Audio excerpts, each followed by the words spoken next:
Buongiorno, ben ritrovati, siamo nuovamente in diretta anche oggi e in primo piano però la cronaca con una tragedia avvenuta nel Veronese, uno scontro frontale tra due auto in Valpolicella, il drammatico sinistro è avvenuto sulla strada provinciale 1 a San Pietro in Cariano, un impatto violentissimo fra una BMW e una Mercedes, dopo l'urto la prima vettura si è capovolta in mezzo alla carreggiata mentre l'altra auto è rimasta a ridosso del guardrail, intrappolato il conducente. Sul posto sono arrivati immediatamente i mezzi di soccorso, i vigili del fuoco hanno asportato alcune parti della vettura per riuscire ad estrarre il ferito.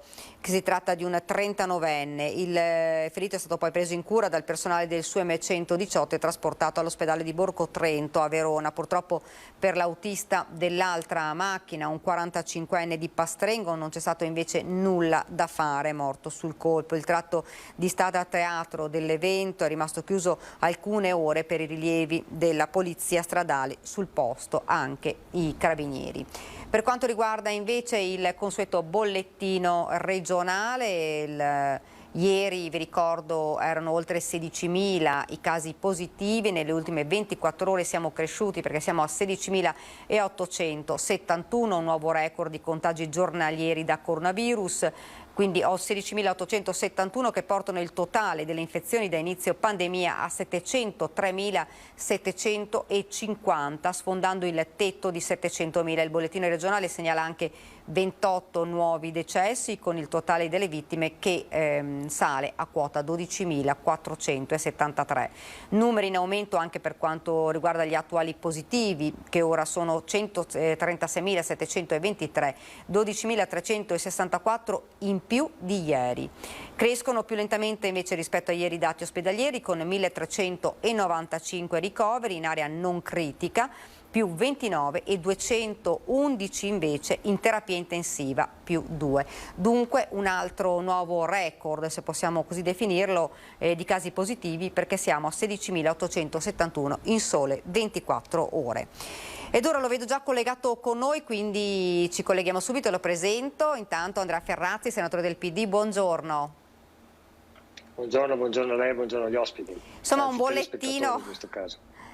Un bollettino insomma che fa riflettere, era un po' annunciato, dopo le festività si diceva si fanno un po' i conti i primi giorni, cioè nei pressi dell'Epifania, effettivamente sono 2 giorni che abbiamo contagi da record. Fra l'altro oggi è una giornata importante perché il governo in teoria dovrebbe decidere su alcuni provvedimenti anti-Covid, si parla di vaccini obbligatori per i lavoratori, ma anche si discuterà ovviamente, si prenderà una decisione anche sulla scuola per il rientro. Qualcuno dice forse è meglio spostare, altri dicono no, è meglio cominciare subito, ovviamente tutto dipende poi dai contagi.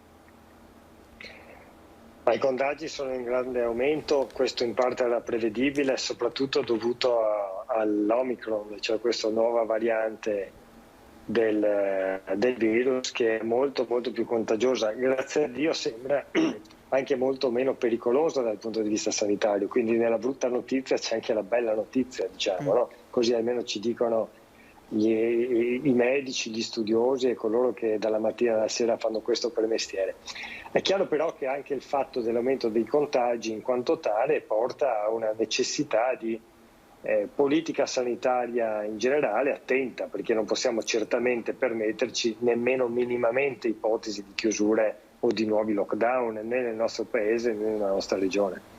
Ecco, si sa più o meno quando potrebbe arrivare questa decisione del governo, che ovviamente è molto attesa perché poi se realmente si decida poi sull'obbligo di vaccino per i lavoratori riguarda anche una buona parte di persone.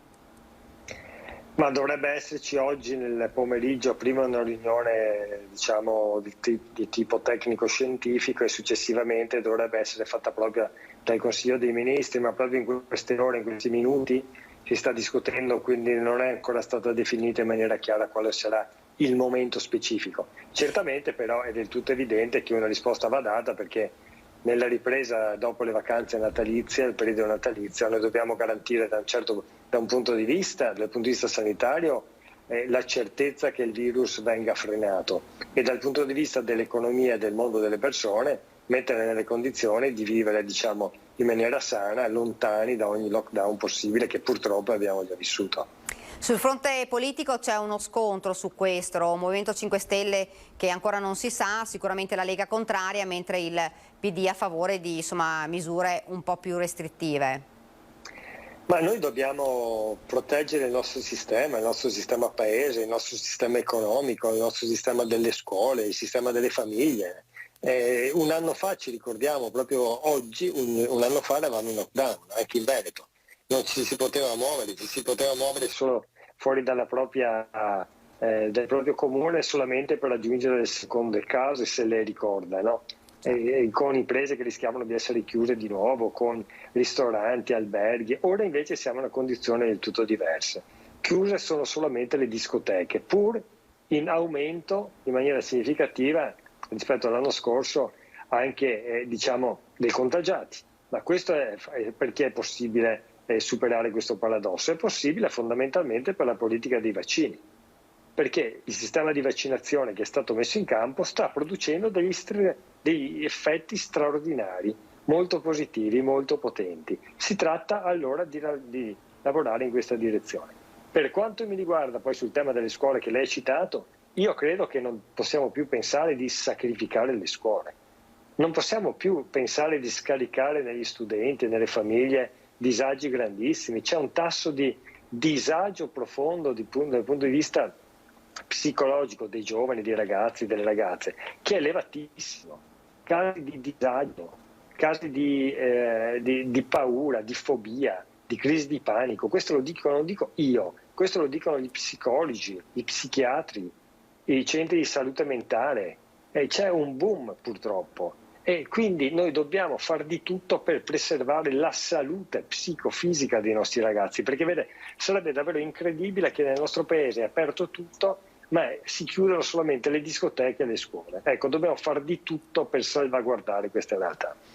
Ecco, ieri si era parlato, sempre durante la prima edizione, insomma, sicuramente di una crisi pandemica, questo si sa, dovuta alla pandemia, ma anche una crisi energetica, perché lo sappiamo, nelle bollette, insomma, delle famiglie, ma non solo, anche delle aziende, insomma, ci sarà un rincaro energetico non indifferente e questo, dice, è un problema grosso già perché la crisi economica, si sa, c'è ancora.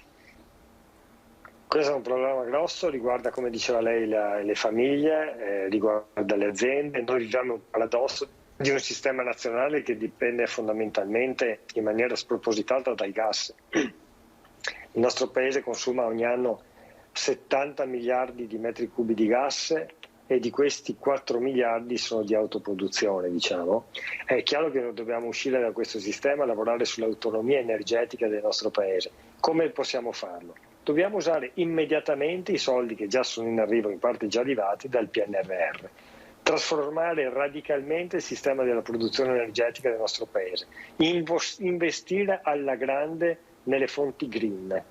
Investire molto, accelerare i tempi di permessi dal punto di vista eolico, della produzione dell'idrogeno verde, dal punto di vista dell'idroelettrico, quello possibile e sensato, e sostenibile dal punto di vista economico, quello solare. Cioè, ci sono tutti i settori sui quali dobbiamo assolutamente investire per mantenere per costruire quell'autonomia. Certamente in questa transizione c'è appunto la transizione necessaria ed è chiaro che il gas in particolare dovrà essere uno dei vettori fondamentali per questa transizione.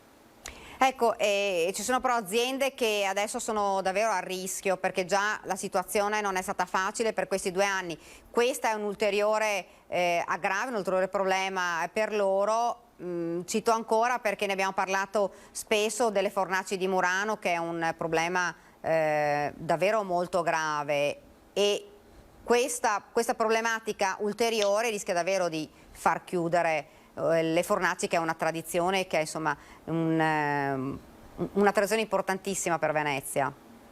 Sì, su questo sono intervenuto anche direttamente a livello di governo, perché è chiaro che sono tutti settori che dobbiamo salvaguardare, perché poi sa, per Venezia, se vogliamo dire che non deve essere solamente una Venezia dedita al turismo, dobbiamo anche creare le condizioni che l'artigianato locale, quello di qualità, quello straordinariamente di qualità come il vetro, e non solo il vetro, e deve essere mantenuto, aiutato e sopportato.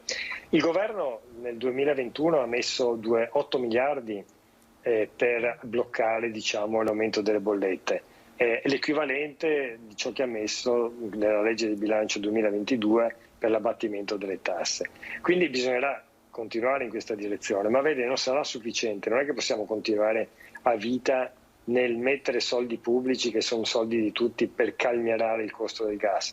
Dobbiamo ragionare su politiche strategiche e strutturali del tutto diverse, in grado di essere autonomi e autosufficienti, e di mettere quindi le nostre aziende nella condizione di poter produrre a livelli competitivi anche dal punto di vista energetico. Rimanendo a parlare di Venezia, c'è stata una proposta da parte dei medici di base, era quella di spostare il carnevale, visti i contagi, non so se ha sentito ieri, visti i contagi alti nel Veneto e in tutta Italia, in estate. Proposta insomma che l'amministrazione non vuole prendere in considerazione, perché dice, vuole un po' dire che Venezia è chiusa, invece Venezia vuole ripartire. Lei che cosa pensa di questo? Ma io credo che vadano sicuramente aiutate e sostenute tutte le attività economiche che hanno in questi anni oggettivamente sofferto moltissimo, e per questo abbiamo messo nelle varie leggi finanziarie, poi negli interventi anche durante l'anno, svariate decine e decine, anzi centinaia di miliardi, proprio per aiutare e sostenere il mondo imprenditoriale, il mondo del commercio, il mondo dell'artigianato. È chiaro però che bisogna trovare un equilibrio non facilissimo anche con la salute, perché poi se c'è un boom dei contagi, paradossalmente è anche il sistema economico che salta, no? Perché poi ti trovi nella condizione di dover magari chiudere attività, ristoranti, restringere. Ci sono regioni che andranno in arancione nelle prossime ore, voglio dire, a livello nazionale. Allora, da questo punto di vista starei molto attento, cioè agirei con prudenza, ricordando peraltro che tutte le forme di aggregazione sociale molto spinte sono quelle che fanno sviluppare il virus. È di oggi la notizia che le grandi sfilate della moda italiana e nazionale, che sono uno dei settori fondamentali dell'economia nazionale, sono state rinviate perché responsabilmente hanno capito gli imprenditori del livello di Armani e molti altri che forse non era il caso in questo momento di utilizzare manifestazioni di questo tipo. Ecco, farei prevalere un ragionamento così. Quindi lei sarebbe favorevole a uno spostamento? Ma certamente sarei favorevole a ripensare un modello di carnevale che non può essere quello del carnevale in tempo normale. Ci sono le condizioni peraltro perché questo possa essere l'ultimo carnevale in che ci vede in grave difficoltà. Allora cerchiamo di preparare le occasioni in modo tale che nel carnevale prossimo invece questo tipo di problemi non si presenti. Volevo anche commentare con lei una notizia di cronaca che parla di 'ndrangheta. La DIA ha eseguito un sequestro ad un imprenditore ritenuto un personaggio al servizio della consorteria, riguarda anche il Veneto, 5 società con relativi componenti aziendali, 6 beni immobili, 2 auto e numerosi rapporti bancari per un valore complessivo di circa 1,5 milioni di euro, è quanto è stato sequestrato dalla Direzione Investigativa Antimafia, che ha eseguito un decreto emesso dalla sezione di misura della prevenzione del Tribunale di Bologna nei confronti di un imprenditore operante nel settore delle edilizie in Emilia, Romagna, Lombardia, Veneto e Liguria.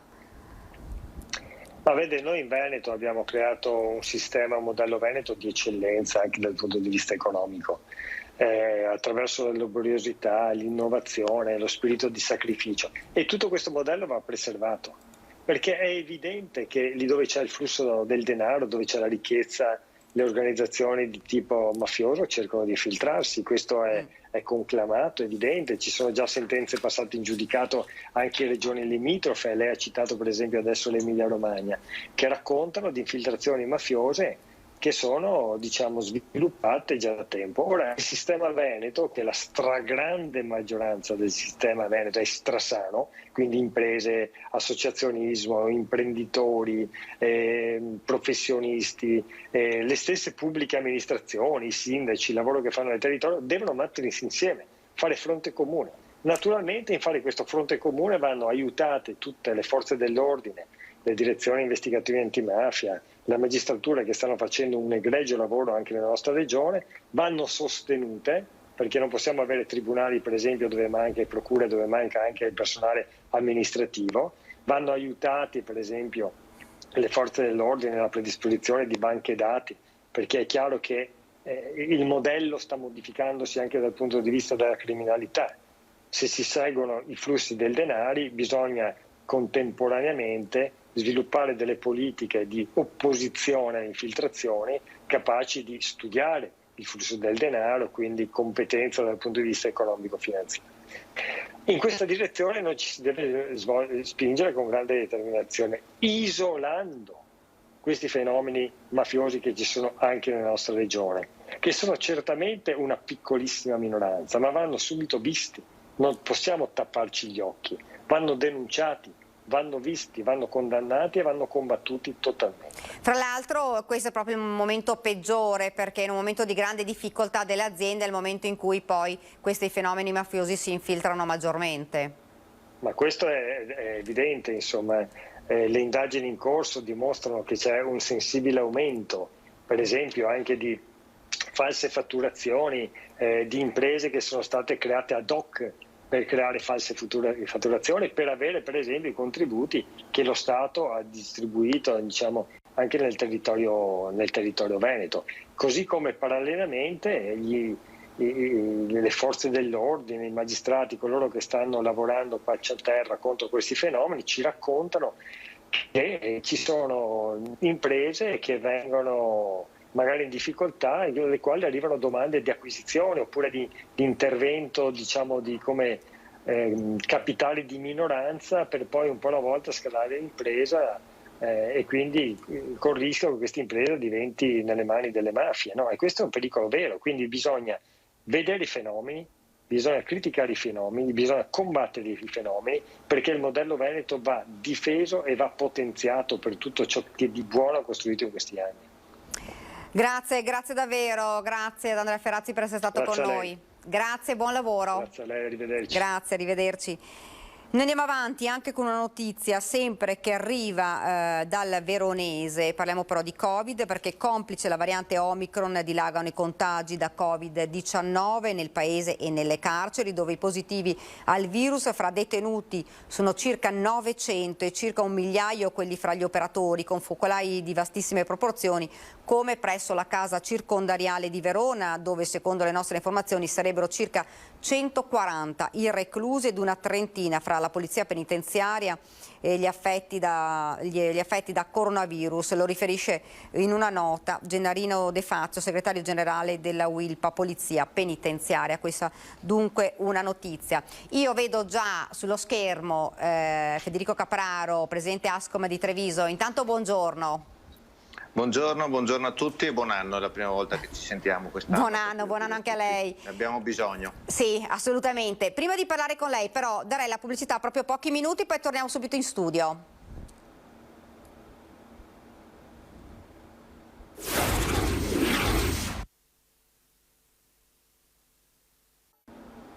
Siamo tornati nuovamente in studio, in diretta sono le 12:23, vi avevo presentato prima Federico Capraro, presidente dell'Ascom di Treviso, lo risaluto nuovamente, buongiorno di nuovo. Buongiorno a tutti. Partiamo con una notizia che ha lasciato sgomenta la città di Treviso, perché Treviso piange De Carlo, storico ottico di Via Manin, scomparso a 66 anni. Con Pier Giuseppe De Carlo la storia bella del commercio trevigiano perde un altro dei suoi protagonisti, un bravo commerciante, un volto amico per tanti trevigiani che hanno avuto l'occasione di essere suoi clienti o anche solo di scrutare le storiche vetrine di Via Manin. Con queste parole il presidente della regione Veneto Luca Zaia piange l'improvvisa scomparsa dell'ottico trevigiano di origini bellunese che da decenni gestiva una nota attività nel centro della città. Il Treviso perde un altro pezzo. Un cordoglio anche nostro, anche perché lo perde troppo presto. E quindi le condoglianze della nostra associazione vanno alla famiglia, ma è un senso di comune che ci avvicina a loro, anche perché è troppo presto. Ecco, il commercio, lui aveva un'attività storica a Treviso, insomma il commercio perde davvero un pezzo importante, una storia, una parte della storia di Treviso. Ma è una storia che è fatta da tante piccole storie, è quello che secondo noi rimane un elemento da valorizzare, perché non si tratta di comprare e vendere, si tratta proprio di incrociare storie perché commercianti come questi che abbiamo citato, e anche nel corso dell'anno abbiamo ricordato figure illustri, non sono solo attività commerciali che vengono seguite da famiglie per il proprio sostentamento, quindi per un ragionamento solo di attività economica e commerciale. Ci sono in realtà intanto delle tradizioni, dei passaggi generazionali, ci sono delle competenze, ripeto, delle storie.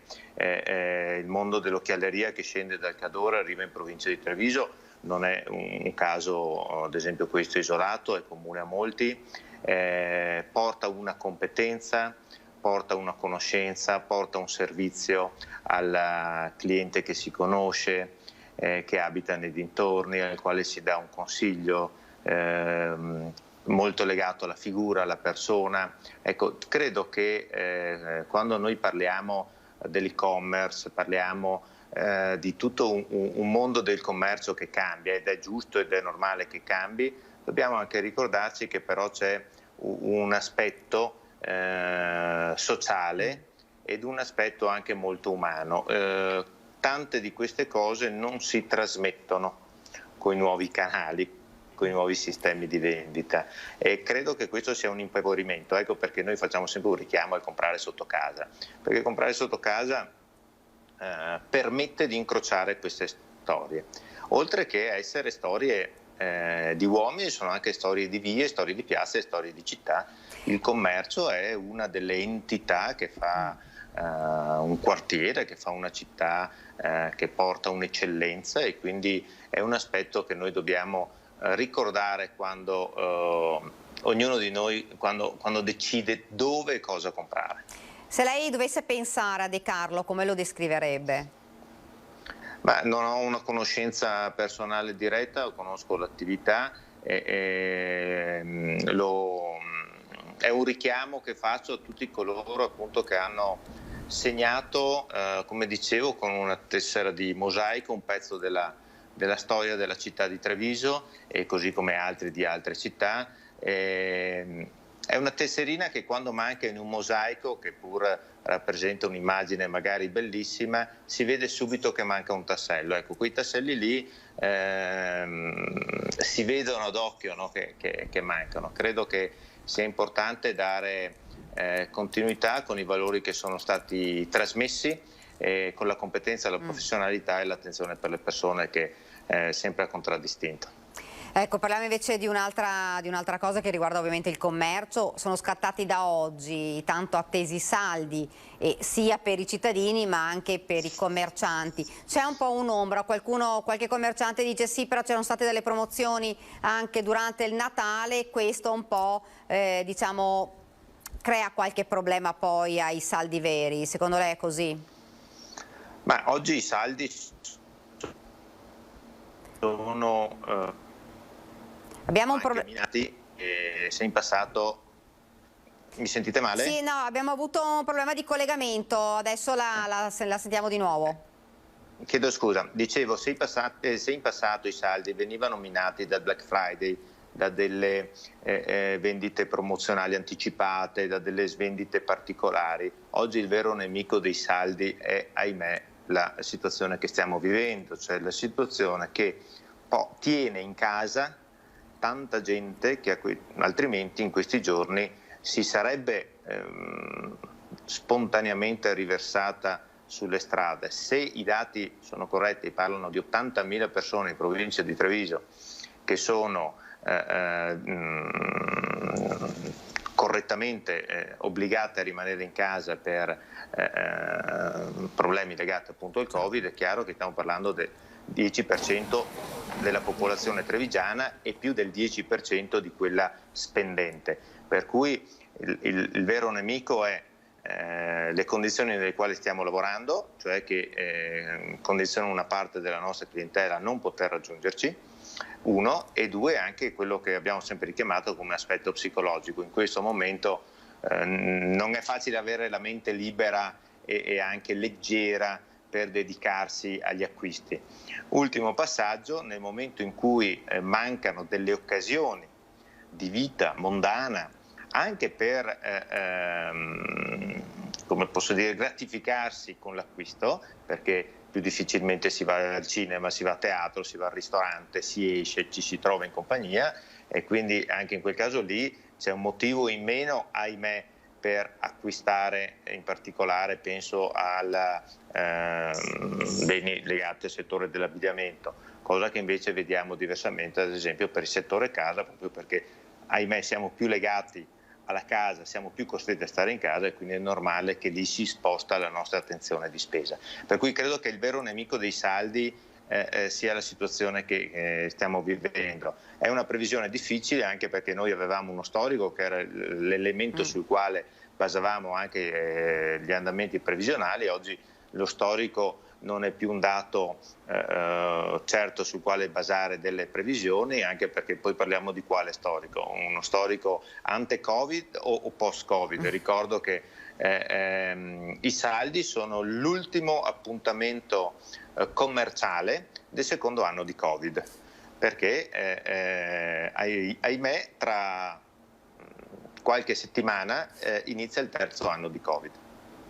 Per cui sono dei momenti che scandiscono, no, le tappe anche del commercio, con una attenzione che c'è. Abbiamo dei dati proprio per questo molto elastici, perché è difficile fare previsioni.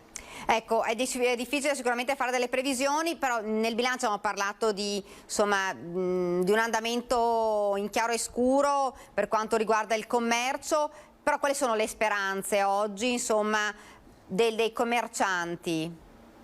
Ma noi stiamo facendo di tutto e tutti onestamente stanno facendo il possibile perché qualsiasi siano le condizioni dell'evolversi della pandemia, comunque a tutto venga dato seguito con negozi che rimangono aperti, con attività commerciali che rimangono aperte. E qui poi il grande dibattito sui Super Green Pass, eccetera, eccetera. Ecco, credo che questo stia diventando ormai una certezza, cioè del fatto che qualsiasi sia la misura adottata, questa non vada più a pregiudicare l'apertura o meno delle attività commerciali. Certo che le restrizioni le stanno condizionando e anche gli altri aspetti, quindi quali sono le speranze dei commercianti? Sono che davvero sia l'ultimo inverno, perché così come dicevo i saldi sono l'ultimo appuntamento del secondo anno di Covid, di qui ormai a qualche settimana c'è il Carnevale. Il Carnevale è il primo appuntamento del terzo anno di Covid, sarà il terzo Carnevale che dal punto di vista turistico e da un punto di vista commerciale ha una sua valenza, che sono stati appunto contraddistinti da questa situazione, e 3 anni per le attività commerciali sono troppi. Ecco, avete fatto un'idea, vi avete un'idea, una previsione di quanto una famiglia trevigiana potrebbe spendere durante questi saldi?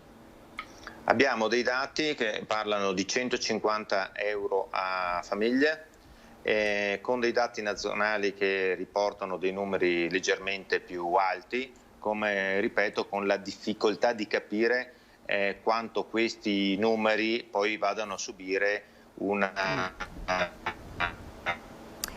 Abbiamo ancora un problema di collegamento, vediamo se riusciamo a... Eccolo qua. Abbiamo avuto un altro problema di collegamento, parlava dei dati nazionali.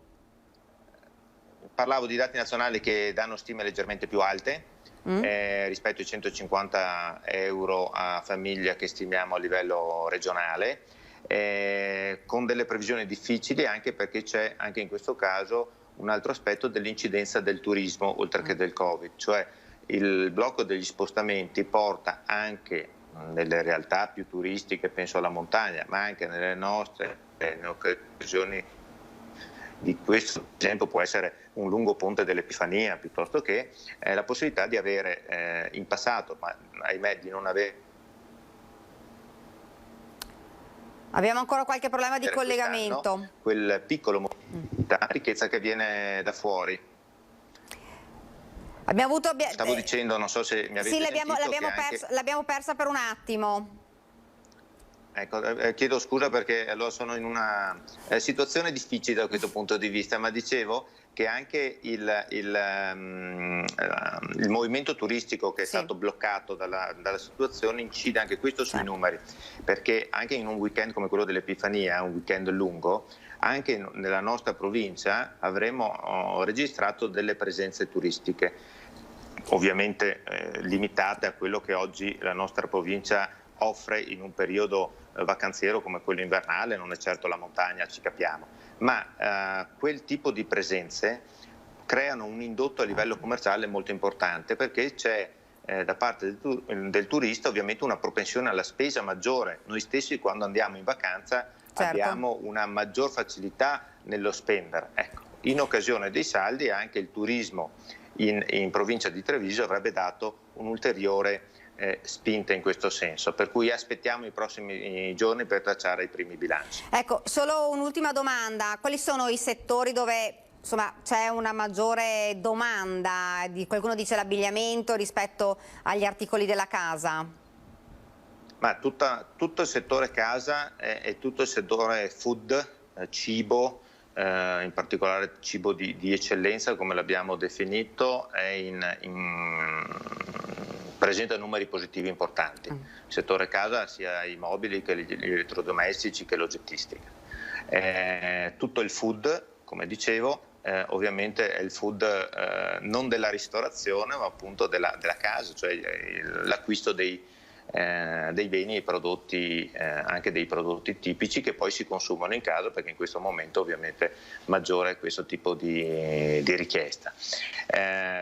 Sicuramente il commercio legato all'abbigliamento aveva dato dei segnali positivi in autunno, nel mese di dicembre si è assolutamente rifermato, ma come dicevo mancano anche le occasioni perché questo venga sostenuto, per cui da questo punto di vista è chiaro che dobbiamo trovare delle soluzioni che siano delle misure precise, delle misure efficaci proprio per quelle attività che, ripeto, ormai iniziano il terzo anno di pandemia, hanno sofferto troppo da un punto di vista economico e hanno bisogno di misure precise, perché ci sono alcune situazioni che coinvolgono tutti, penso al rincaro delle bollette, ai costi dell'energia, questo è indipendentemente dalle attività commerciali, però poi ci sono alcune realtà commerciali che hanno sofferto molto più di altre. Certo. Grazie davvero. Poi insomma nei prossimi giorni sicuramente cercheremo di tirare un bilancio con lei di quelli che sono stati i saldi di questo secondo, ormai terzo anno di pandemia. Grazie, con piacere, chiedo scusa del collegamento e ci vediamo alla prossima. Grazie davvero, grazie a Capraro.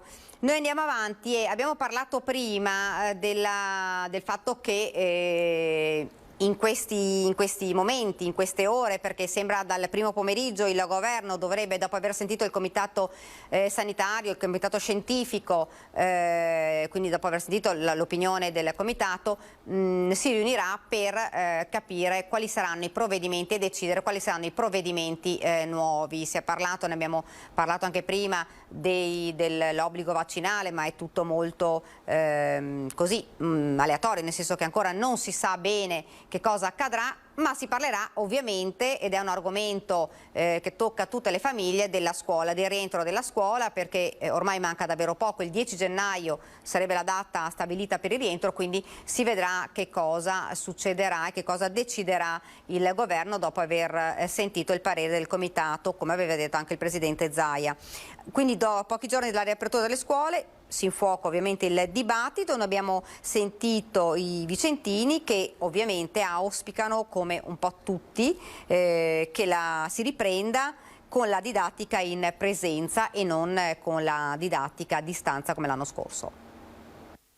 Io sono insegnante e ritengo che le scuole vadano tenute aperte, nel senso che bisogna trovare quasi tutti i sistemi, diciamo, per cercare di mantenere i ragazzi a scuola. Ecco, la didattica a distanza forse va bene per le superiori, per i piccoli no di sicuro. La DAD è molto faticosa per tutti e non sostituisce assolutamente l'attività in presenza. Quindi sarei per un'apertura in presenza, ma certo con le dovute precauzioni e i dovuti controlli, che insegnanti, alunni e famiglie non siano abbandonati a loro stessi. E i non vaccinati tenerli a casa assolutamente no. Assolutamente no. E va bene riaprire le scuole, mandiamoli a scuola, questi ragazzi, mandiamoli a scuola. Sono stati un po' anche anni di rinuncia perché la si affronta come si può. Si prende il positivo, ad esempio mi trovo molto bene con le lezioni registrate che sono state introdotte l'anno scorso, all'università ho visto che sono state portate avanti e sono comodissime. Speriamo passi, però tornare in presenza al 100% penso sarebbe la cosa migliore per tutti, anche a livello di preparazione. Il migliore è sempre in presenza e poi insomma vediamo, in ogni caso con la DAD secondo me si riesce comunque ad andare avanti e si vedono risultati lo stesso. Decisione che, come ho detto prima, dovrebbe arrivare nel primo pomeriggio, come ci ha anche anticipato il senatore Ferrazzi. Adesso lo vedo già sullo schermo, quindi lo presento subito. Stefano Marcon, presidente della provincia di Treviso. Buongiorno. Buongiorno a lei e ai telespettatori, salve. Buongiorno, dunque prima di iniziare con lei le farei vedere un servizio perché parte da Treviso, da Mario Conte, primo cittadino di Treviso e rappresentante dei sindaci veneti, una bordata al governo sui fondi del piano di rilancio. Troppi comuni sono stati esclusi dai finanziamenti nonostante i conti in regola e i progetti virtuosi. Il gesto clamoroso è pronto. Guardiamo il servizio e poi lo commentiamo, Presidente. La provocazione è clamorosa. 585 sindaci veneti potrebbero restituire al governo la fascia tricolore. Parte dai primi cittadini una richiesta netta. Il sindaco di Treviso, Mario Conte, usa la parola meritocrazia. I fondi del piano PNRR devono essere distribuiti premiando i comuni virtuosi, quelli che hanno i bilanci regolari e progetti chiari e trasparenti. Hanno scritto al Premier Draghi, se non risponderà, la prossima settimana in programma un viaggio a Roma. Vogliono un incontro e durante la nostra trasmissione Focus con il direttore Bacialli, il sindaco di Treviso, che è rappresentante di 585 primi cittadini veneti, è durissimo. E la settimana prossima, se non riceveremo risposte da ANCI Nazionale, che a onor del vero in questa partita ci sta supportando tanto il presidente De Caro, e dal Premier Draghi, noi siamo pronti e andremo anche a riconsegnare 585 fasce tricolori. La richiesta è fin troppo semplice: rivedere il bando e inserire tutti quei comuni veneti che hanno dimostrato di saper spendere i soldi pubblici senza sprecare nulla. Chiediamo semplicemente di essere messi nelle condizioni di poter dare risposta alla comunità e di poter cogliere questa opportunità, perché abbiamo dato dimostrazione di saperlo fare. Stanchi di quella che è considerata una beffa, spiega Conte, abbiamo scritto a Draghi, se non risponde andiamo a Roma e vogliamo incontrarlo, ma anche il ministro dell'economia Franco e la titolare degli interni, la Morgese, che ha gestito il bando. Faccio l'esempio del comune di Treviso. Noi con questi soldi vogliamo riqualificare la caserma Salsa, vogliamo completare la riqualificazione della biblioteca SGIL, vogliamo sistemare le mura cittadine, che non sono soltanto un monumento storico. In altre regioni sono finanziati anche comuni in dissesto economico, in Veneto invece esclusi progetti di chi ha dimostrato di saper investire. Noi chiediamo immediatamente di intervenire con gli 800 milioni mancanti per poter scorrere la graduatoria e finanziare quei progetti che sono buoni, che sono già inseriti nei piani pluriennali degli investimenti dei comuni. Presidente, dunque ha sentito le parole del sindaco Conte? Sì, condivido appieno. Ben fa il presidente di ANCI Veneto ad alzare l'asticella della protesta rispetto a questa che è l'ennesima beffa rispetto a comuni come quelli nostri, che sono virtuosi, che fanno di tutto per aumentare la qualità della vita dei cittadini che rappresentano, fanno di tutto per riqualificare il patrimonio, spendono bene i soldi e alla fine anche questa volta vengono beffati, è la parola esatta. C'è un indice che adesso è saltato fuori, l'indice di valutazione sociale e materiale, che ci penalizza perché sostanzialmente sulla base di alcuni criteri che anche qua paradossalmente 8 numeri dopo la virgola vanno a valutare, no? Questi penalizzano comuni come Treviso, come Castelfranco Veneto, che aveva concorso a questo bando per 5 milioni per riqualificare degli immobili oggi in stato di abbandono, darli alle comunità per essere fruiti. Niente, si rimane fuori, e quindi è giusto porre questa attenzione al governo, che vi è in atto una sperequazione non tollerabile. Si pensi che la Campania ha 429 milioni, il Veneto 29, e pensi il Friuli Venezia Giulia ha visto finanziato un unico progetto con 1,6 milioni. Cioè è incomprensibile, paradossale. Una beffa questa qua, in attesa soprattutto. Certo che è in attesa, perché insomma, al di là che i fondi allora già il 40% va al meridione, gli altri sono andati tutti comunque a finanziare zone che per l'amor del cielo avranno presentato dei progetti ma hanno penalizzato le virtuosità dei territori come i nostri. E mi perdoni anche la riflessione amara che fa l'amministratore pubblico della provincia di Treviso piuttosto che del comune di Castelfranco Veneto. Noi oggi siamo condizionati nella programmazione amministrativa dai bandi che via via vengono emessi. Guardi, la provincia di Treviso concorre al risanamento del bilancio dello Stato dal 2016 con un importo di circa 47 milioni di euro all'anno, parzialmente mitigato via via con i governi che si sono succeduti nel rivedere l'esigenza insomma di dare all'ente provincia la possibilità di esercitare le proprie funzioni. Il comune di Castelfranco Veneto vedeva ristorati contributi nel passato, dei ristori per 4-5 milioni, oggi sostanzialmente azzerati, e ci impongono di programmare in virtù dei bandi che via via vengono emanati, e quindi condizionano la capacità programmatoria degli enti locali. Questo non è giusto. Io condivido la linea di garantire al Paese dei livelli minimi di assistenza, piuttosto che alcune competenze come la difesa dello Stato, alcune macro funzioni. È giusto che siano statali e che siano finanziate dai territori, ma credo sia altrettanto giusto dare la possibilità ai territori virtuosi di amministrare i propri denari. Oggi siamo a una politica sostanzialmente che accentra tutto e poi decide quali filoni di finanziamento finanziare. Questo condiziona moltissimo, e tra l'altro, indipendentemente da questo, cioè le regole ci sono, non ci piacciono, ma finché ci sono queste ci adattiamo, veniamo anche beffati, no? Perché in virtù di queste regole si fanno progetti, si corre per arrivare, per essere concreti, calare a terra, come si usa dire oggi, i vari soldi che poi riesci ad intercettare. No, ti beffano con criteri che analizzano numeri 8 cifre dopo la virgola. Secondo lei questo atto di forza da parte dei comuni potrebbe portare a qualcosa?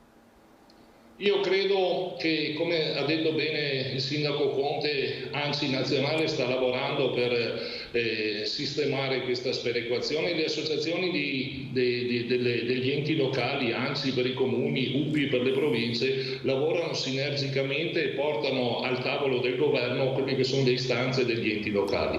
Qui c'è una sperequazione, uso ancora questo termine, posta all'attenzione del governo. Io auspico e spero che vi pongano rimedio a breve. Presidente, cambiando discorso, parliamo invece del governo che dovrebbe decidere entro oggi altri provvedimenti, però ci sono anche molti nodi da sciogliere, insomma anche quello della scuola, ripartenza, non ripartenza, slittamento o meno, didattica in presenza o a distanza, tutto si spera, ma sicuramente dovrà essere deciso entro poco, visto che il 10 è il giorno in cui gli studenti dovrebbero tornare a scuola. Il nodo anche dei trasporti, perché adesso ci sono queste novità con la mascherina FFP2 e con il Green Pass rafforzato. Questo comporterà qualche problema non indifferente soprattutto per gli studenti. Certo, lo comporterà e graverà anche sul traffico, sul conseguente impatto ambientale, perché come sappiamo insomma i vaccini adesso oltre i 12 anni li stanno facendo, ma la campagna è in corso, ancorché stia dando anche alcuni risultati, alcuni numeri rassicuranti, cioè c'è adesione a questa campagna di vaccinazione, non è ancora completata e quindi gioco forza più di qualcuno sarà costretto a usare mezzi alternativi al trasporto pubblico. È corretto a mio modo di vedere mettere in pista tutte quelle azioni di prevenzione che sono a tutela dei fruitori del servizio, degli operatori anche, perché sappiamo che vi è carenza anche degli operatori e quindi bisogna attivarle queste misure di prevenzione e di contenimento della pandemia che purtroppo stiamo vedendo sta dando numeri mai visti prima, lo vediamo quotidianamente. Io spero che adesso il governo prenda una decisione di dare la possibilità ai ragazzi di continuare a fare didattica in presenza, perché abbiamo visto i danni che ne deriva con la didattica a distanza, al di là dei riflessi formativi dei ragazzi e anche psicologici, il disagio che patiscono le famiglie nel dover gestire minori che poi sono costretti a fare la didattica da casa. Indicazioni so che sono pervenute anche da parte della conferenza delle regioni al comitato tecnico scientifico, speriamo le prendano in considerazione perché sono misure di contenimento oppure del limitare al minimo la didattica a distanza con dovute precauzioni in termini di sicurezza. Ecco, altro argomento che sicuramente farà discutere. Bisognerà vedere ovviamente la decisione del governo, se era ipotizzata la vaccinazione obbligatoria per i lavoratori, questo avrebbe un impatto non indifferente per molte aziende anche da un punto di vista economico. Mi sembra che stiano ipotizzando l'obbligo vaccinale per gli over 60 in quanto sono considerate le categorie più fragili. Tutto ciò che porta con sé un'obbligatorietà ha anche con sé i limiti di non essere stati efficaci nel convincere le persone nella bontà del vaccinarsi. Io sono fortemente convinto della vaccinazione, ho fatto la terza dose, ho vaccinato i figli e quindi penso sia la strada giusta da portare avanti. A mio modo di vedere bisogna lavorare sulla comunicazione per far capire quanto la scienza oggi abbia consentito di mantenere dei margini di libertà che non avevamo l'anno scorso. Avevamo delle limitazioni più importanti sia dal fronte scolastico che dal mondo del lavoro con lo smart working. Oggi stiamo affrontando questa quarta ondata con una capacità di contagio che non si era mai vista prima, con ancora alcune libertà che ci erano state tolte grazie alla campagna di vaccinazione. Quindi l'obbligatorietà è sempre un tema un po' delicato a mio modo di vedere, non so se poi sia anche costituzionalmente perseguibile, insomma ci sono alcune discussioni sulle quali più o meno siamo stati coinvolti tutti. Bisogna lavorare sulla comunicazione e far capire quanto sia importante oggi vaccinarsi e dare la possibilità alle aziende di continuare ad essere aperte, perché avevamo e stiamo vivendo ancora un periodo di ripresa dopo tanto patire. Non vorrei che si rallentasse questa ripresa economica che già sta subendo ancora ulteriori colpi in un momento difficile. Grazie davvero Presidente, grazie. Grazie a voi e buona giornata e buone vacanze per chi le farà. Grazie anche a lei, buon lavoro e buone vacanze se dovesse farle, grazie. Dunque noi andiamo avanti e ci spostiamo nel veneziano, e precisamente a Santa Maria di Sala, perché lì c'è stata la nostra Anna Maria Parisi con la Paola Barbato, con il presidio dello Speed Line. Oggi l'arrivo qui a Santa Maria di Sala del presidente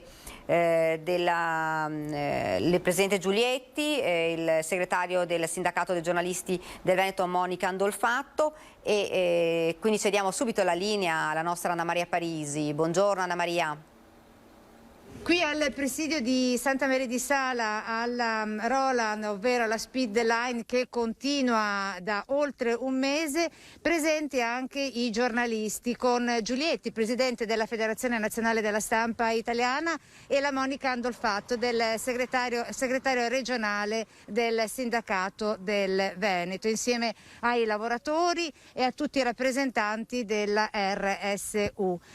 Giulietti diceva che era fondamentale essere qui per testimoniare non soltanto da cronista quanto sta accadendo, ma anche per ribadire un concetto in merito a degli articoli della Costituzione che sono stati calpestati. Guarda, qui per ringraziare loro perché vorrei che fosse chiaro a tutti, in primo luogo anche a noi giornalisti, e molti già lo stanno facendo come voi, che questi stanno lottando non per una piccola vicenda personale. Qui sta accadendo una cosa gravissima, che si può cacciare, licenziare, chiudere senza ragione, senza motivo, senza preavviso, senza contrattazione. Quello che sta accadendo a Santa Maria di Sala, da oggi in poi, se non dovesse essere fermato, potrà accadere ovunque, in tutto il territorio nazionale, a chiunque. Si può cacciare senza ragioni. E se posso cancellare gli articoli della Costituzione sul lavoro e la contrattazione, posso anche cancellare gli articoli sulla libertà di informazione. Ecco perché siamo qui, non solo per solidarizzare con loro, ma per solidarizzare con tutti quelli che potrebbero finire in questa tagliola. Monica Andolfatto, il sindacato dei giornalisti del Veneto presente, anche perché si diceva che qui vengono anche i riders dell'informazione a testimoniare quanto sta accadendo, quindi c'è il problema nel problema che va denunciato. Sì, noi combattiamo il precariato non è una piaga solo dei giornalisti, che appunto è esplosa con quelli che sono chiamati riders dell'informazione, che sono i colleghi che non hanno un contratto e sono precari fuori dalle redazioni. Però, come ha detto il Presidente, noi siamo qui innanzitutto per ringraziare questi lavoratori che da inizio dicembre hanno trascorso notti, giorni qui davanti per la dignità soprattutto del lavoro, e perché la loro battaglia è la nostra battaglia, perché la battaglia per il lavoro è una battaglia che riguarda ognuno di noi e noi lo diciamo sempre, nessuno si salva da solo. Il giornalista è dentro la società, la descrive, la racconta, però la vive anche sulla propria pelle, e purtroppo anche la dimensione del precariato. Ecco, qui ricordiamo che sono 600 le famiglie a rischio, e ricordiamo che è stata definita la data prevista per il prossimo 7 gennaio alle 14, in cui ci sarà l'incontro con il Mise, le parti sociali, quindi non soltanto la RSU ma anche sindacati, regione e comune. Tantissime le storie che abbiamo raccolto parlando così anche brevemente in questi pochi minuti con i lavoratori, dal più giovane, che è stato assunto da soltanto 3 anni, a quello più anziano in servizio con ben 35 anni di attività. Casa del lavoratore Speed Line, un presidio che continua dallo scorso 7 dicembre. Nel frattempo è spuntato anche un fiocco rosa, lo vediamo come punta dell'albero di Natale. La stella dell'albero è nata Anita il giorno 19 dicembre, quindi con questo fiocco rosa una speranza, la speranza di una nuova vita, di un qualcosa che continua, di una rinascita, la nascita con una rinascita che auguriamo a tutti quanti i lavoratori. E con il sindacato dei giornalisti del Veneto, Monica Andolfatto, Giulietti della Federazione Nazionale Stampa Italiana, il Presidente e tutti i lavoratori, un saluto da Santa Maria di Sala e dalla Speed Line. A voi la linea. Grazie davvero ad Anna Maria Parisi. Ed ora invece riproponiamo il servizio di ieri, perché è stato presentato dall'assessore Lanzarin il provvedimento che riguarda davvero anche molti cittadini, il provvedimento con cui la Regione affronta il problema della mancanza di medici di base nel territorio. Ricordiamo anche che erano arrivate tantissime segnalazioni da parte dei cittadini perché mancavano appunto i medici di famiglia, e potranno dunque medici di base aumentare il massimale degli assistiti, previsto anche un sostegno economico ad hoc. Vediamo.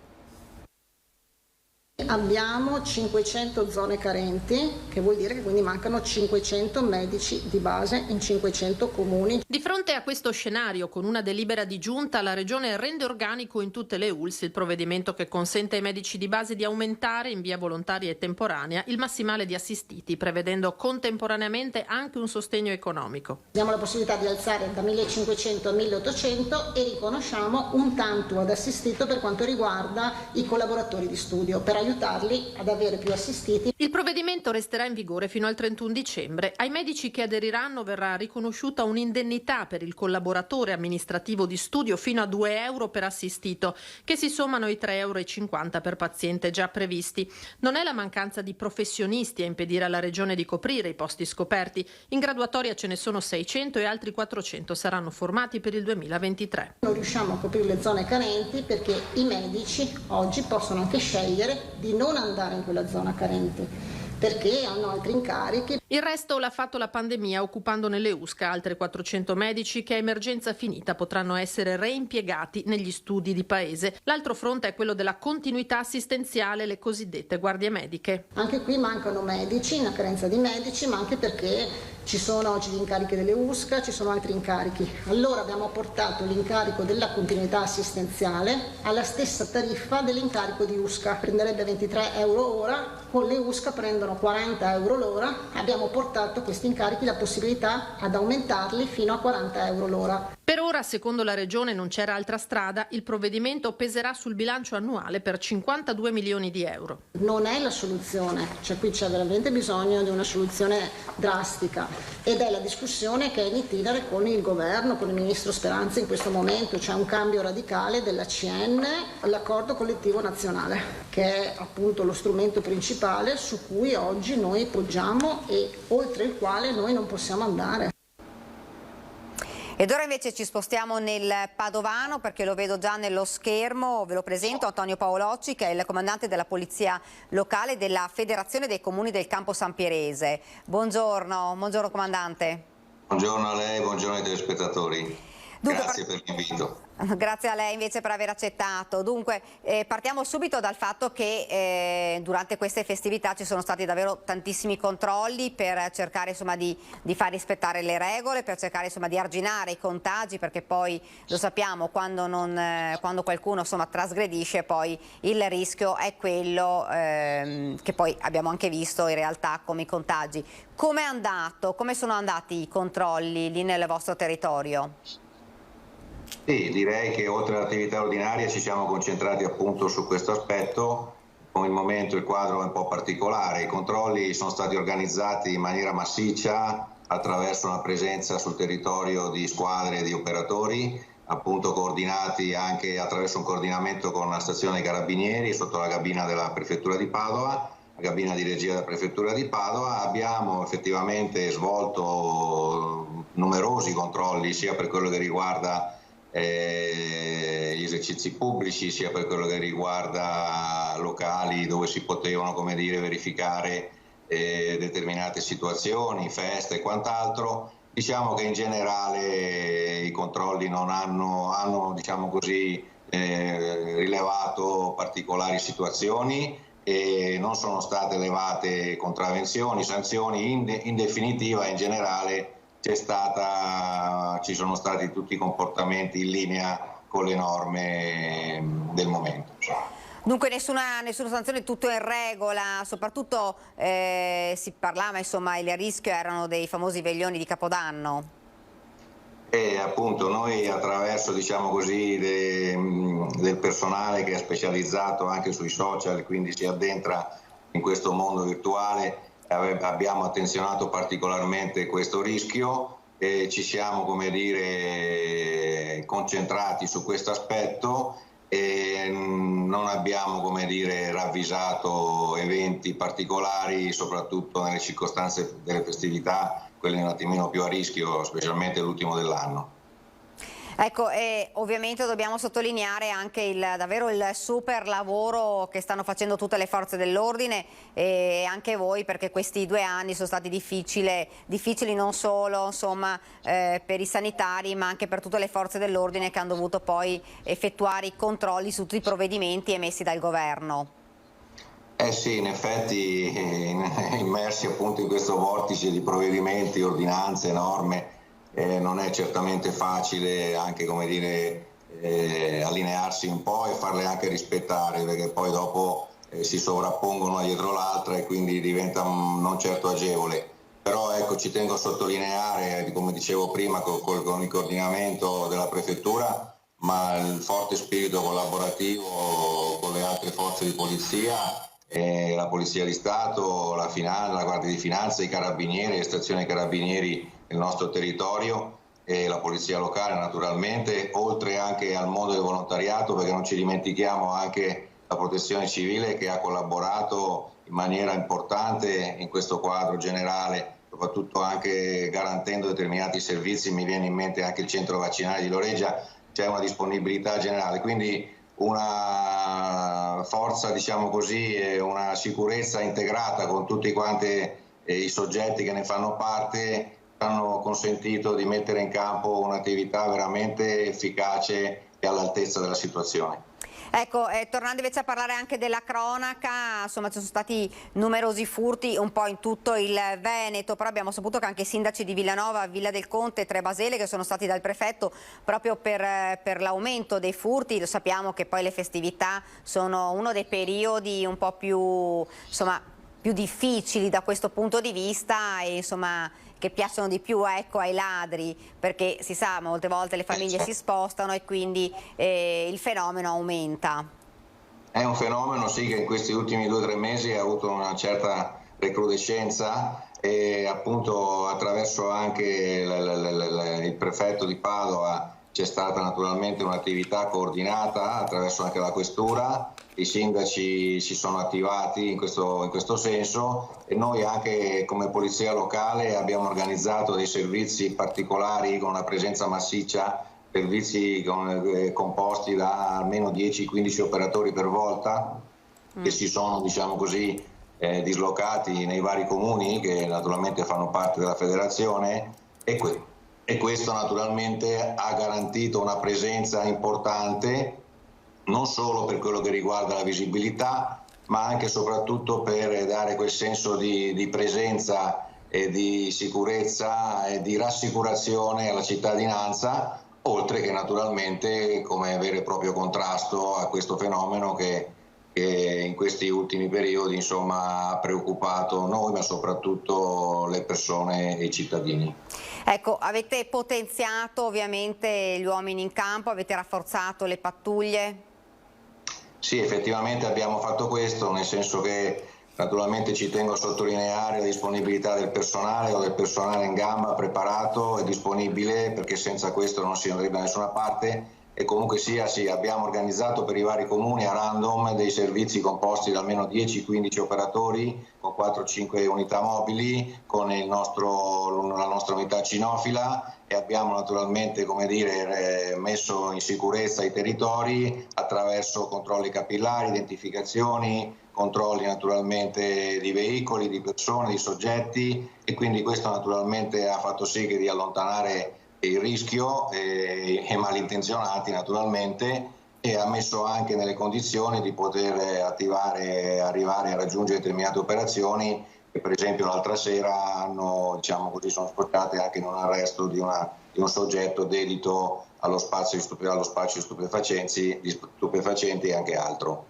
Ecco, se dovesse dare un consiglio ai cittadini, perché insomma magari qualcuno si sposta, magari anche si dice avvertite i vicini di casa, insomma per cercare di tenere sotto controllo magari la propria abitazione, se dovesse dare lei qualche consiglio.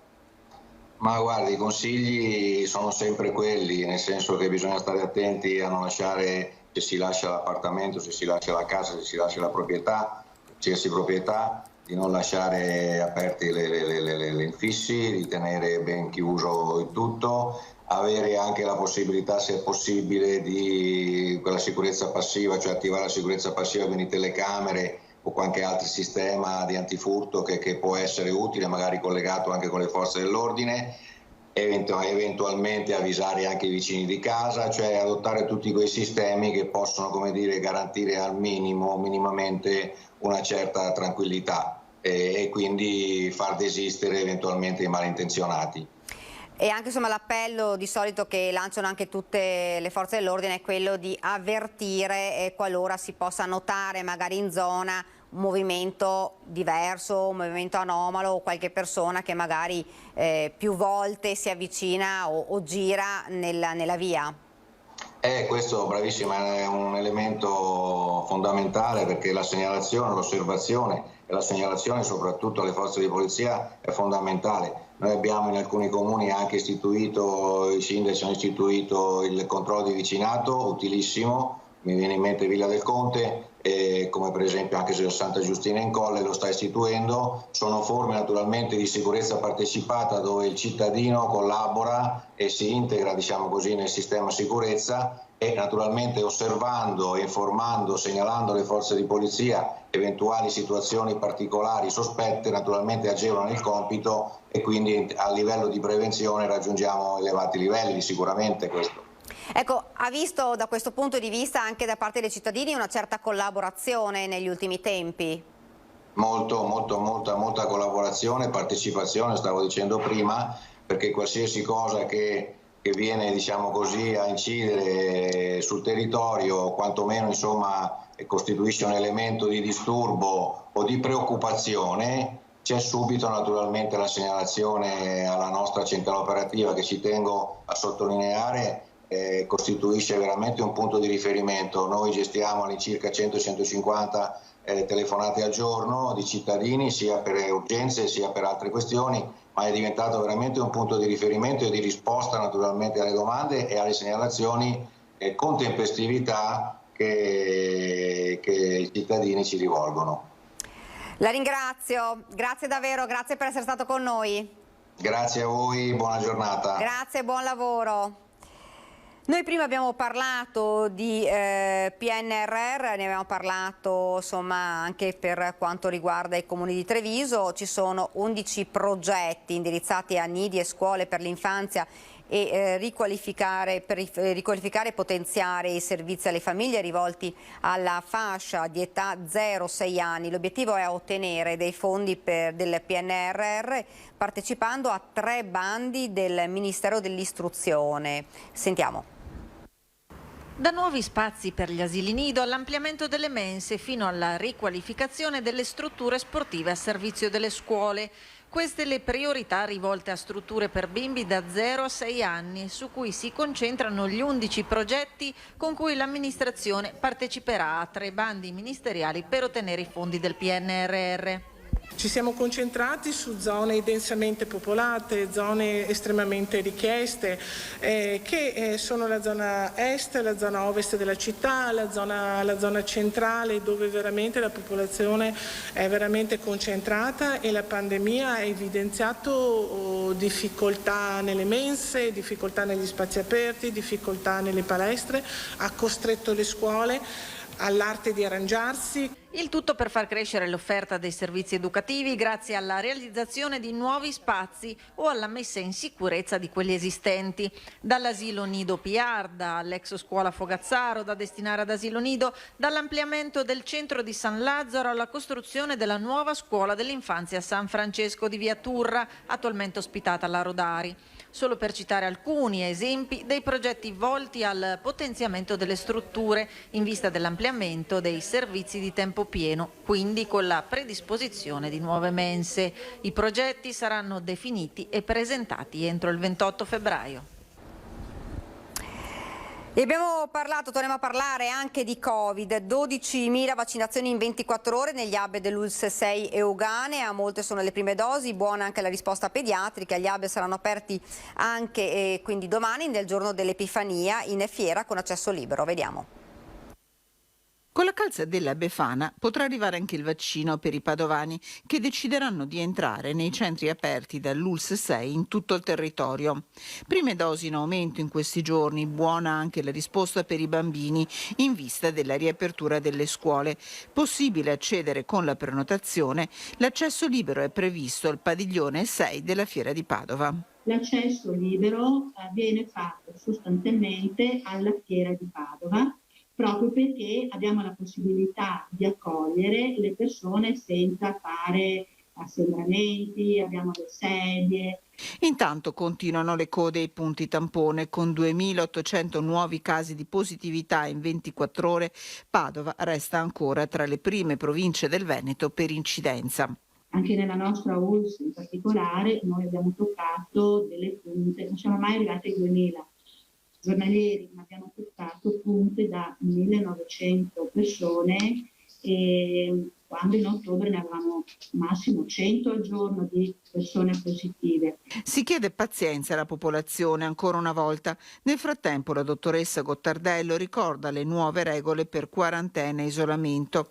Chi è ancora nel periodo di 120 giorni dal completamento del ciclo vaccinale, dalla dose booster o dalla guarigione non è più tenuto all'isolamento dopo un contatto stretto con un positivo. Posso andare in giro, quindi posso andare a lavorare, posso andare per la strada, eccetera. Però si chiama in autosorveglianza, come facevamo per i bambini. Cosa vuol dire autosorveglianza? Posso condurre la mia vita normale, quindi posso andare a lavorare, andare a fare la spesa, andare in farmacia, fare quello che serve per la mia vita, ma devo controllarmi. Devo fare due cose. Uno, mettere la mascherina FFP2. Per 10 giorni, prima cosa. Seconda cosa, sono obbligato a fare un automonitoraggio. Cosa vuol dire l'automonitoraggio? Misurarmi la febbre, vedere se mi sorgono sintomi. Se 120 giorni sono passati, si deve rispettare isolamento e tampone dopo 5 giorni. Per i non vaccinati le regole non cambiano. In Veneto, ricorda la dottoressa Gottardello, è ancora la variante Delta che porta sintomi più severi, il virus prevalente. Le regole le conosciamo, sta a noi rispettarle.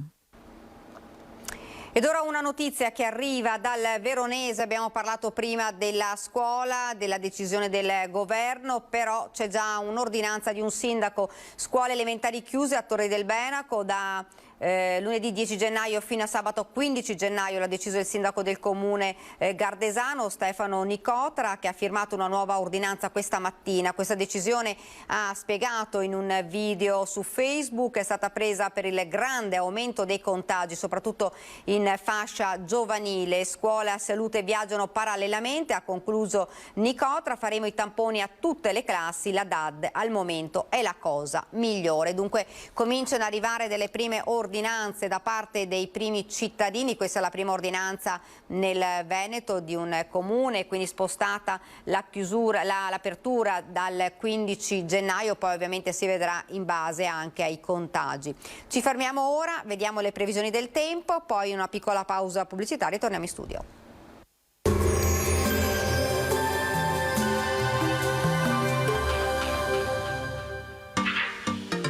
Tremonti, attrezzature e materiale per saldatura professionale a Montebelluna. Benvenuti al meteo. L'anticiclone che negli ultimi giorni ha portato stabilità atmosferica viene smantellato dall'ingresso di un fronte atlantico. Cambia dunque il tempo. Vediamo il dettaglio di mercoledì 5 gennaio. Sul Veneto peggiora il contesto meteorologico, molte nubi, al mattino poi qualche pioggia sui settori nord-occidentali, più asciutto invece altrove. Col passare delle ore precipitazioni via via più diffuse e localmente anche intense. Quota neve in calo fino a 1300 metri sulle prealpi, a 900-1200 metri sulle Dolomiti.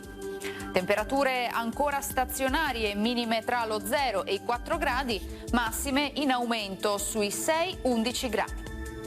Ci spostiamo ora sul Friuli Venezia Giulia, poche novità, avremo rovesci un po' ovunque come vediamo e saranno anche intensi, specie nella seconda parte della giornata. Temperature minime tra 1 e 4 gradi, massime sui 9-13 gradi.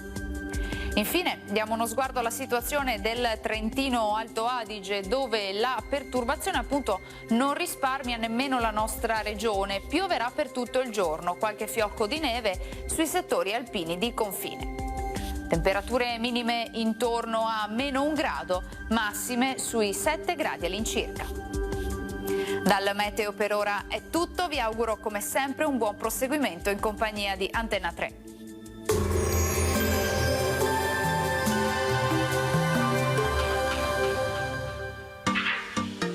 Tremonti, attrezzature e materiale per saldatura professionale a Montebelluna.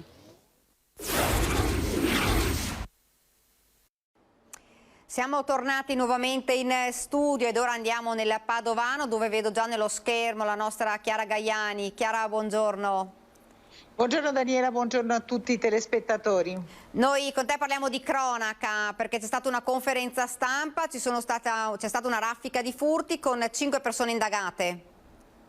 Sì, te lo confermo, siamo appena usciti con il collega Francesco Ratai del Comando Provinciale dei Carabinieri di Padova, ma ci siamo già spostati per i nostri servizi successivi. Hanno dato notizia proprio di questo, l'arresto di 5 persone. Si tratta di 5 cittadini albanesi che secondo i riscontri investigativi sarebbero i responsabili di almeno una quarantina di furti in abitazione commessi tra le province di Padova, Venezia, Treviso, ma anche di Vicenza e poi in Friuli Venezia Giulia e persino in Toscana. Una banda molto pericolosa, quella fermata dai carabinieri della Compagnia di Piove di Sacco e del Comando Provinciale di Padova, coordinati dalla Procura della Repubblica del capoluogo euganeo. Come entravano in azione? Entravano in azione nel tardo pomeriggio a bordo di un'auto, che è stata proprio quella che ha permesso poi ai carabinieri di risalire all'intera banda, che era intestata ad un prestanome. Si muovevano nelle province, nelle zone da dove decidevano di colpire, restavano in giro fino all'alba sostanzialmente e individuavano i loro casolari, ma non disegnavano anche condomini dove poi perpetravano i furti. Tecniche abilissime, erano in grado di entrare nelle abitazioni anche con le famiglie presenti. Davvero ingente la quantità di materiale che è stato recuperato, collanine ma anche capi di abbigliamento, ovviamente denaro, perché già parte di questo materiale era stato venduto. Tutti e 5 non avevano un'occupazione, alcuni erano in Italia senza fissa dimora. La loro base operativa era nel veneziano, prima un appartamento di Spinea, dove tra l'altro quello che è considerato il capo della banda viveva con una compagna e un figlio piccolo, proprio per essere insospettabili, e poi quello che era diventato un po' il covo da cui partivano, e cioè un appartamento all'interno di un condominio di Favaro Veneto. Una banda, abbiamo detto, davvero anche molto pericolosa e violenta, perché il 20 novembre scorso erano stati intercettati da una pattuglia di carabinieri che era sulle loro tracce. Al termine dell'inseguimento non avevano esitato a speronare la pattuglia dei carabinieri, quindi provocando un incidente, poi fuggendo, abbandonando l'auto e fuggendo. Lo scorso dicembre, tra l'altro, erano stati responsabili di una spedizione punitiva a Noventa Padovana nei confronti di un titolare di un bar loro connazionale che è stato pestato a sangue. Nei servizi di questa sera vi faremo vedere anche le immagini del pestaggio con una mazza da baseball, e vi assicuro che ha impressionato anche il comandante dei carabinieri che ci raccontava la cosa, perché non esitavano a colpire organi vitali. Quindi diciamo che potremmo riuscire a dormire sonni un po' più tranquilli in questo momento, sì, perché secondo i carabinieri non sono stati responsabili dei furti che sono stati commessi in vari comuni della provincia di Padova, ma non delle rapine in villa, commesse nel Trevigiano. No, questa banda era specializzata proprio in abitazioni. Ecco, Chiara, fra l'altro c'è ancora cronaca perché c'è anche un'operazione della Guardia di Finanza.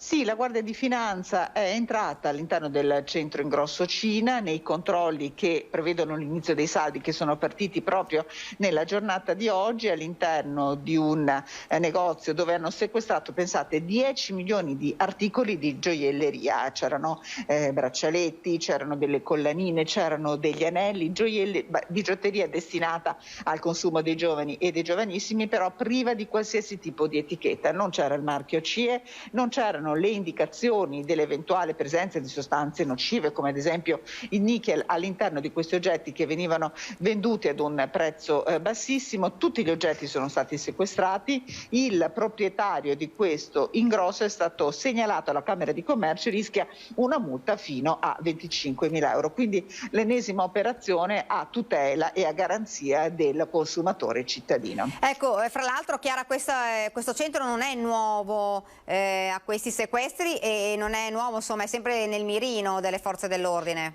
Sì, è sempre nel mirino delle forze dell'ordine, spesso sono proprio queste, diciamo, le cose che vengono contestate, articoli che arrivano in Italia attraverso anche dei paesi che non sono paesi, non attraverso porti italiani, spesso arrivano da canali dove è più facile, diciamo, passare il controllo della dogana, possono essere l'Olanda oppure per esempio la Grecia. Tutta questa merce arriva senza l'etichettatura, senza le indicazioni di origine. Il produttore dell'oggetto che noi acquistiamo, ma anche le indicazioni del marchio CE o l'indicazione della composizione del materiale sono fondamentali per la nostra sicurezza, perché in caso di reazioni allergiche sappiamo ricostruire la catena. È proprio su questo che si punta l'attenzione della Guardia di Finanza, con operazioni che spesso noi raccontiamo, insomma, anche con numeri molto enfatici, ma di cui non capiamo fino in fondo davvero l'importanza. E purtroppo al centro ingrosso Cina, che è insomma probabilmente il più grosso del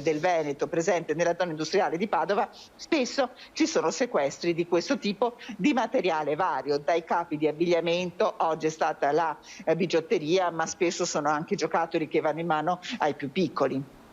Grazie davvero Chiara, grazie, buon lavoro a te e anche a Francesco, grazie. Grazie a voi.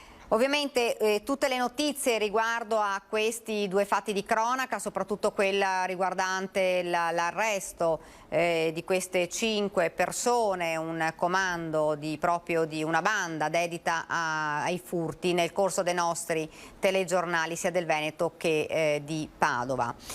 Noi andiamo invece adesso a Vicenza perché vedo il sindaco già sullo schermo, Francesco Rucco. Buongiorno sindaco. Buongiorno a voi. Bentrovati. Grazie anche a lei, buongiorno e buon anno perché non l'ho mai sentita prima. Buona continuazione, grazie. Dunque sindaco, parliamo di sicurezza perché avete deciso come amministrazione di mettere delle pattuglie fisse anche antidegrado, ma non solo, in zone importanti di Vicenza.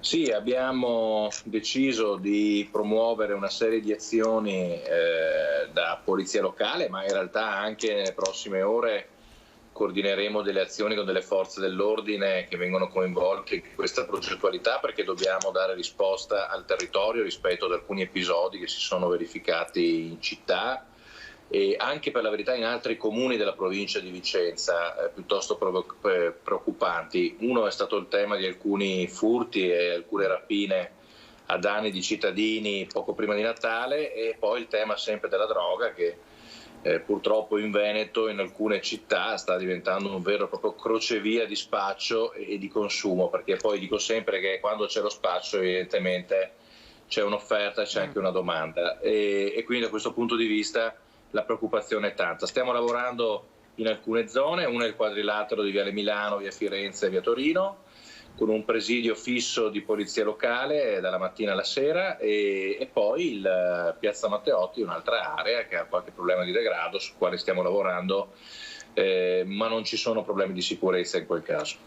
Ecco, e sindaco, come funzioneranno queste pattuglie?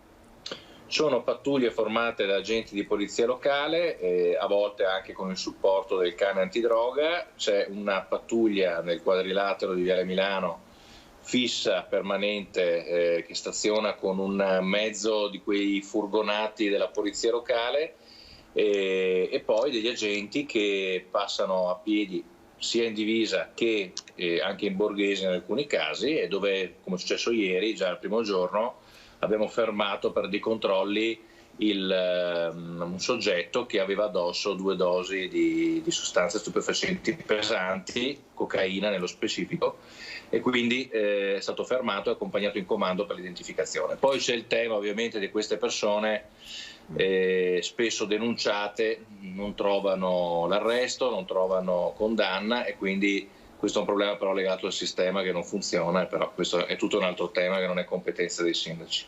Ecco, infatti sindaco lo stava dicendo lei perché proprio la questione è anche poi sollevata anche lo stesso da, insomma, non solo dai sindaci ma un po' da tutte le istituzioni, è proprio quella, il grande lavoro delle forze dell'ordine che riescono insomma a sgominare bande come abbiamo visto prima quella di Padova, però poi abbiamo forse un sistema giudiziario che andrebbe rivisto.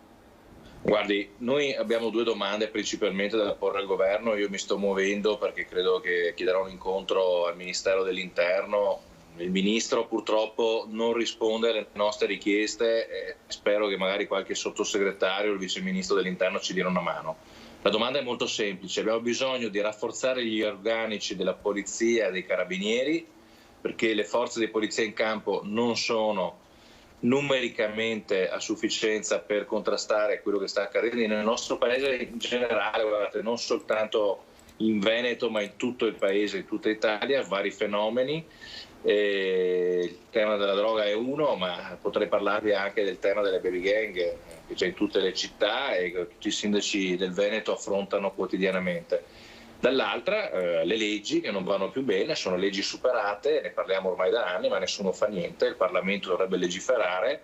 Con la legge sulla droga, sulla modica quantità, lo spacciatore sa che deve tenere in tasca le 2 dosi minime che può far passare come sostanza per uso personale e quindi non viene semplicemente fermato, segnalato alla prefettura con delle sanzioni amministrative e basta. Quindi si sono fatti furbi anche gli spacciatori, da questo punto di vista sanno come muoversi. Quindi se non cambiano le pene, se non cambiano le norme, non ne veniamo fuori. Ecco, lei diceva ci stiamo muovendo, solo come sindaco, anche a livello insomma un po' più generale con altri sindaci, per andare al Ministero degli Interni per poter arrivare ad una soluzione soprattutto anche per l'organico dei comuni. Sì, io da tempo ormai sono un paio d'anni che chiedo con forza al Ministro Lamorgese che vengano rafforzate la presenza delle pattuglie di Carabinieri e Polizia sul territorio. A Vicenza abbiamo credo una pattuglia della Polizia e una dei Carabinieri di notte che gira in città, Polizia locale termina il servizio intorno alla mezzanotte, non abbiamo i numeri per fare il turno notturno. Però francamente non è nemmeno compito della polizia locale occuparsi dei grandi temi dell'ordine pubblico piuttosto che dello spaccio. Quindi noi ci occupiamo del micro spaccio, delle piccole situazioni, e lo facciamo con un'organizzazione che abbiamo voluto dare noi come amministrazione, come tanti altri sindaci. Tutte le polizie locali stanno cambiando in questa direzione. Però non possono essere i comuni a sopperire alle mancanze dello Stato e quindi lo Stato deve intervenire in maniera determinata. Perché guardate, le situazioni si fa presto a perdere il controllo e ci si mette moltissimo poi a recuperarle, quindi è importante che si intervenga finché siamo ancora in tempo. Fra l'altro poi, Sindaco, con tutti i provvedimenti emessi dal governo ai controlli sulla criminalità, possiamo chiamarla ordinaria, ci sono anche i controlli anti-Covid, i controlli per cercare di arginare i contagi, per cui le forze in campo sono raddoppiate, devono essere raddoppiate. Sì, esatto, quindi a fronte di organici limitati abbiamo una parte che deve essere dedicata al controllo del Green Pass. Io quando partimmo, almeno su Vicenza, con questo servizio di controlli, lo dissi molto chiaramente: guardate che non possiamo sacrificare il controllo sul territorio per controllare il Green Pass. La salute pubblica viene prima di tutto, è vero, però lasciamo nelle mani dei delinquenti le nostre città, i nostri comuni, i nostri territori.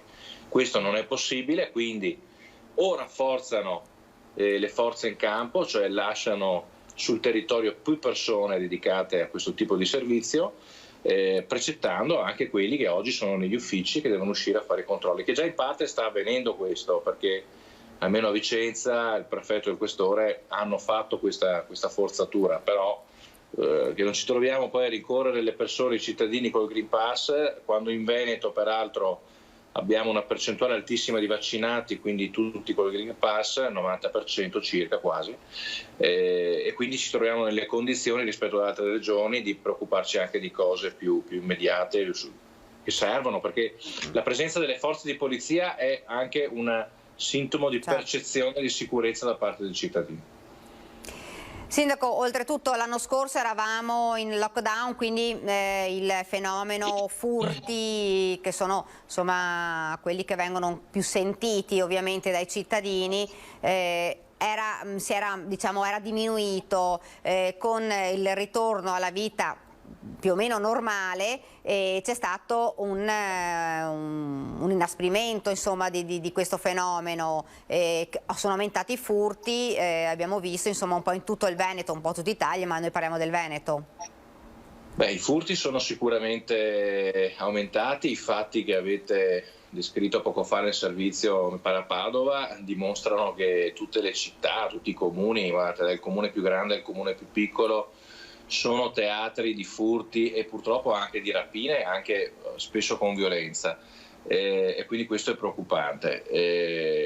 Chiaramente stiamo tornando, grazie ai vaccini, alla nostra attività lavorativa, eccetera, nonostante le restrizioni, e bisogna porre un'attenzione particolare, quindi due aspetti, ripeto: forza dell'ordine in campo, polizia locale a supporto, ma soprattutto certezza della pena.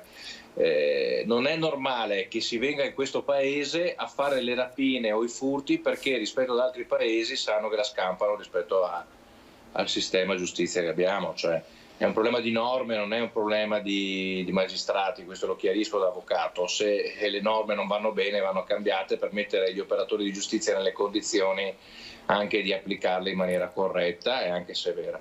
E oltretutto, Sindaco, abbiamo visto nel Trevigiano con le varie operazioni dei carabinieri, ma un po' dappertutto, che nello spaccio, ma anche non solo nello spaccio, ma anche in altri reati, sono coinvolti anche molto i giovanissimi, e questo è un dato che va evidenziato. Guardi, il tema dei giovani è un tema di strettissima attualità. Il Covid ha creato dei danni anche di natura psicologica molto gravi. Noi stiamo ragionando tra sindaci dei capoluoghi, con il supporto dell'assessore regionale alla sociale e alla sanità Lanzarin, per trovarci a ragionare sul fenomeno delle baby gang, che è un fenomeno che abbiamo in tutte le città, in moltissimi comuni, in tutta Italia, non solo in Veneto, ma che dobbiamo affrontare in maniera intelligente e molto veloce. Ragionavo poco fa con una vostra collega su un progetto che stiamo portando avanti alcuni comuni del Veneto, tra cui anche Verona, ho visto Vicenza, sullo sportello di sostegno sociale e psicologico a questi ragazzi, sia per la parte violenta di questi ragazzi che per chi anche subisce le violenze, perché ci sono i bulli e i bullizzati. Possa essere un punto di riferimento anche all'interno dei comuni, di sostegno anche alle famiglie che si trovano in queste condizioni, per avere un consiglio. Poi c'è sempre la parte sanitaria, che è competenza dell'ULSS, con la quale noi siamo in stretta collaborazione. Quindi abbiamo idee, proposte da mettere in campo, bisogna fare uno sforzo particolare in questo momento storico. Ecco, lei prima parlava di Covid, abbiamo visto i numeri dei bollettini di ieri che avevano, insomma, sfondato i 16.000, oggi addirittura stiamo raggiungendo in 24 ore i 17.000, perché sono 16.800, anche Vicenza come Padova e Treviso, insomma, sono comuni molto colpiti dal Covid. Guardi, io per farle solo un esempio le posso dire che in comune siamo falcidiati dal Covid e dalle quarantene, perché poi ovviamente quando un ammalato in ufficio si ammala, naturalmente quelli intorno devono stare a casa in quarantena. Rischiamo addirittura la paralisi degli uffici comunali, e questo fa capire anche la situazione che stiamo vivendo. Per dire, l'ufficio di presidenza del Consiglio Comunale, cioè quello che fa lavorare il Consiglio Comunale, è praticamente vuoto in questo momento. Io oggi non potrei fare il Consiglio Comunale perché ho la gente ammalata che ci lavora. Quindi la situazione è di paralisi, rischio pesante. Immaginate però questa situazione di contagio con questa variante particolarmente violenta senza vaccini. Cioè avremo gli ospedali non al collasso, peggio, stile Bergamo, stile Brescia, se non peggio addirittura quello che è successo nel 2020, e quindi bisogna insistere sulle vaccinazioni, perché la vaccinazione sta comunque diminuendo gli effetti del Covid sulle persone, e quindi per chi è vaccinato si avverte in maniera meno forte, meno violenta, meno virulenta. Quindi da questo punto di vista un invito a tutti alla vaccinazione. Non è una battaglia ideologica, è una battaglia per la tutela della salute pubblica. Tutto. Secondo lei, insomma, questi numeri sono anche derivati un po' dalle festività? Si parlava anche, insomma, anche il Presidente Zaia diceva purtroppo capiremo l'entità dei contagi verso l'Epifania dopo tutte le festività, ed effettivamente è stato così. Sì, il Presidente ha ragione, ma è inevitabile, poi c'è qualcuno anche... faccio un esempio: le festine di Capodanno dei ragazzi, magari senza un controllo, senza un tampone preventivo, quindi assembramenti. Noi abbiamo cercato come sindaci di evitare ogni tipo di assembramento. Le feste di piazza, un esempio, erano improponibili. Noi non l'abbiamo nemmeno organizzata sapendo di cosa poteva arrivare nella stagione invernale questo a Vicenza, quindi era prevedibile sicuramente, però allo stesso tempo va detto che chi è vaccinato è giusto anche che abbia un minimo di vita regolare, perché altrimenti la vaccinazione non servirebbe a nulla, non avrebbe senso farla. Il problema è che ci sono persone non vaccinate che si comportano regolarmente, incontrando anche le altre e quindi essendo elementi di trasmissione del virus. Ecco Sindaco, l'ultima domanda, leggo una notizia così la commentiamo insieme, che nel pomeriggio alle 15 oggi, l'avevamo detto anche durante questa prima edizione, si terrà a Palazzo Chigi la cabina di regia tra governo e esponenti della maggioranza, a cui seguirà l'incontro con le regioni, in serata il Consiglio dei Ministri, che dovrebbero approvare il nuovo decreto. Le ipotesi sul tavolo di Draghi sono l'estensione del Super Green Pass e l'obbligo vaccinale per gli over 60, ma dovrebbero essere previste restrizioni anche per gli stadi e i palestra dello sport, considerando che molti calciatori di squadre di Serie A sono ora positivi. Altri dossier in discussione sono quelli delle regole per la DAD a scuola e la circolare per lo smart working nella pubblica amministrazione. Sì, è normale che il governo cerchi di correre ai ripari per tutelare il più possibile le persone, soprattutto le persone più fragili. Se c'è bisogno per un mese, 2, di stringere i denti, bisogna farlo, perché comunque se è vero che la malattia per chi è vaccinato è la maggior parte dei casi meno virulenta, è comunque pericolosa per le persone, perché questo virus è un virus subdolo che porta anche alla morte purtroppo in alcuni casi o a danni permanenti. Se pensate solo al danno che sta provocando dal punto di vista psicologico sulle persone, credo che i danni, poi gli effetti li vedremo nei prossimi mesi, nei prossimi anni, ce li porteremo dietro per parecchio tempo. Quindi va bene fare restrizioni, sempre ovviamente con buon senso e senza che ci sia uno stato di polizia, perché poi dobbiamo ottenere il giusto equilibrio come in tutte le cose. Sindaco, la ringrazio, grazie davvero, grazie per essere stato con noi. Voi. Grazie di cuore, grazie a voi e buona continuazione. Grazie, buon lavoro Sindaco. Dunque noi andiamo avanti e abbiamo parlato fino di scuola, abbiamo visto che nel pomeriggio si parlerà proprio di questo. Il mondo della scuola però è nell'incertezza ad una manciata davvero di giorni dal ritorno in classe. Si ipotizza di nuovo la DAD oppure lo spostamento dell'inizio della scuola, quindi dopo il 10 di gennaio. Come avete sentito prima, un comune del Veronese ha deciso proprio di spostare almeno di 5 giorni fino al 15 di gennaio l'apertura delle scuole materne. Il governo è deciso però a far rientrare i ragazzi in presenza, ma il dibattito è ancora aperto. L'associazione presidi chiede invece certezze. Sentiamo.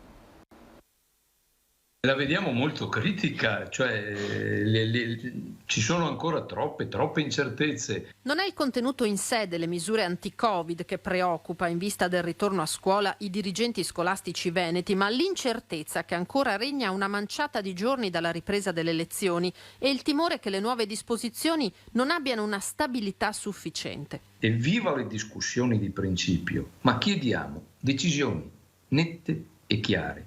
Però non che cambino fra 3 giorni e poi fra una settimana.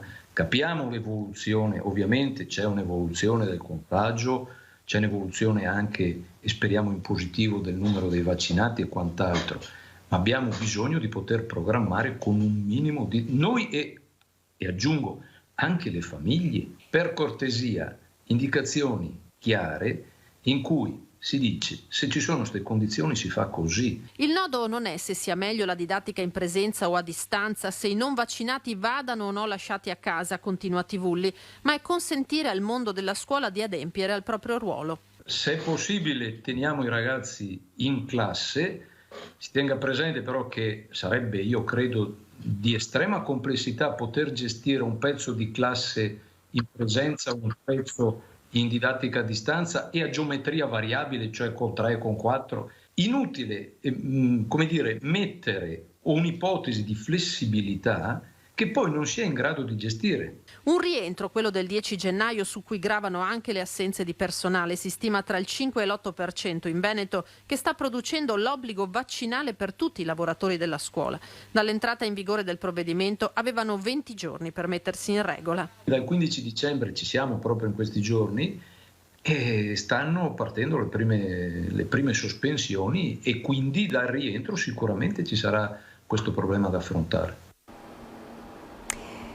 Dunque torniamo a Vicenza, prima abbiamo parlato con il sindaco di Vicenza Francesco Rucco, abbiamo fatto una panoramica sulla sicurezza, abbiamo parlato anche dei contagi, ma ora parliamo di un intervento importante che riguarda la città di Vicenza, che è la scuola Sasso, dove sono iniziati i lavori. Per noi proprio lì sul posto la nostra Luisa Bertini. Buongiorno Luisa. Sì, buongiorno Daniela, buongiorno ai nostri telespettatori, perché oggi effettivamente c'è stato questo sopralluogo per qualcosa di atteso, che sono i lavori all'asilo Sasso, quindi la scuola per i bimbi, che il 26 ottobre improvvisamente il riscaldamento ha smesso di funzionare e quindi i bambini sono stati costretti, diciamo, a trovare ospitalità in un'altra scuola, che è la Zalin Pirazzo di Ospedaletto, e nel mentre i lavori stanno procedendo. Come ti dicevo, un sopralluogo, lavori che dovrebbero concludersi entro febbraio, che inevitabilmente hanno causato dei disagi alle famiglie, ma l'amministrazione comunale ha predisposto il pagamento a proprie spese del pulmino affinché le famiglie appunto abbiano meno disagi possibili. Intervento che comporta una spesa di circa 150.000 euro e giustamente l'assessore comunale all'istruzione Cristina Tolio annunciava che a febbraio dovrebbero concludersi, salvo imprevisti legati a cause di forza maggiore, e il riferimento va ovviamente alla difficoltà che c'è in questo periodo un po' trasversale del reperimento dei materiali. Ma noi oggi, oltre che di questa scuola, ci andiamo ad occupare anche di quello che succede sul mondo della scuola, sul fermento, di cui ho sentito anche il servizio che poco fa hai mandato in onda, quindi andremo a sentire l'assessore provinciale all'istruzione, che già mi ha anticipato un commento sulle difficoltà proprio di gestire questi queste ultime notizie che aleggiano su aperture, su chiusure, quindi la difficoltà sia per i presidi, sia per gli insegnanti, sia per le famiglie, proprio di far fronte a misure che arrivano a 3 giorni dall'eventuale e sperata anche riapertura. Poi all'interno del nostro TG ci andremo ad occupare anche del fronte rincari sulle bollette. Stamattina ci siamo occupati di questo andando a chiedere qual è il sentore del commercio, quindi dei commercianti, che ci hanno detto che le aspettative ovviamente non sono rosee, che proprio dopo 2 anni in cui le difficoltà si fanno sentire non ci volevano assolutamente questi rincari, e che prevedono un 30-40% di aumento delle bollette dell'energia. Comunque generalmente tutti hanno detto che non li faranno pesare sui clienti, perché quello che prevale è la voglia appunto di ricominciare e di tenersi la clientela che oggi si è fatta viva tra le strade di Vicenza anche per l'avvio dei saldi. Oggi primo giorno di saldi, devo dire che il tempo non sta aiutando perché piove, un avvio che possiamo definire abbastanza tiepido, e comunque anche qui i commercianti aspettano il fine settimana per gli affari, anche se già oggi c'erano parecchi vicentini con le buste, i primi acquisti con percentuali tra il 20, il 30 e il 40%. Grazie. Questa è un po' la panoramica. Grazie davvero, grazie Luisa, buon lavoro. Grazie a voi. E noi da Vicenza ci spostiamo invece a Treviso, dove la vedo già pronta per noi la nostra Erinda Chitezza, che appunto ha seguito anche l'avvio dei saldi nel Trevigiano. Abbiamo sentito il presidente dell'Ascom, insomma tante le speranze dei commercianti, insomma si spera anche la voglia dei cittadini di tornare ad acquistare. Erinda, buongiorno. Buongiorno Daniela e buongiorno, un caloroso buongiorno anche a tutti i nostri telespettatori e alle nostre telespettatrici. Hai detto bene, sono stata oggi in centro a Treviso per farmi un giro fra negozi. Ho visto che la città era c'erano molti trevigiani in giro dovute anche alle feste, e quindi ho chiesto alle persone se hanno iniziato a fare appunto acquisti, se hanno addocchiato qualcosa, se compreranno qualcosa, che cosa compreranno nello specifico. E ricordiamo appunto, i saldi partono oggi 5 gennaio e andranno avanti fino al 28 di febbraio, e i trevigiani diciamo che per il momento stanno facendo un giro per cercare di capire quale percentuale di sconto è stato applicato ai capi di abbigliamento, ma anche ricordiamo di elettronica, di oggettistica, e tanti sono ancora indecisi. E proprio come diceva anche Luisa prima, i saldi sono partiti un po' a rilento, dovuti anche a questa giornata uggiosa.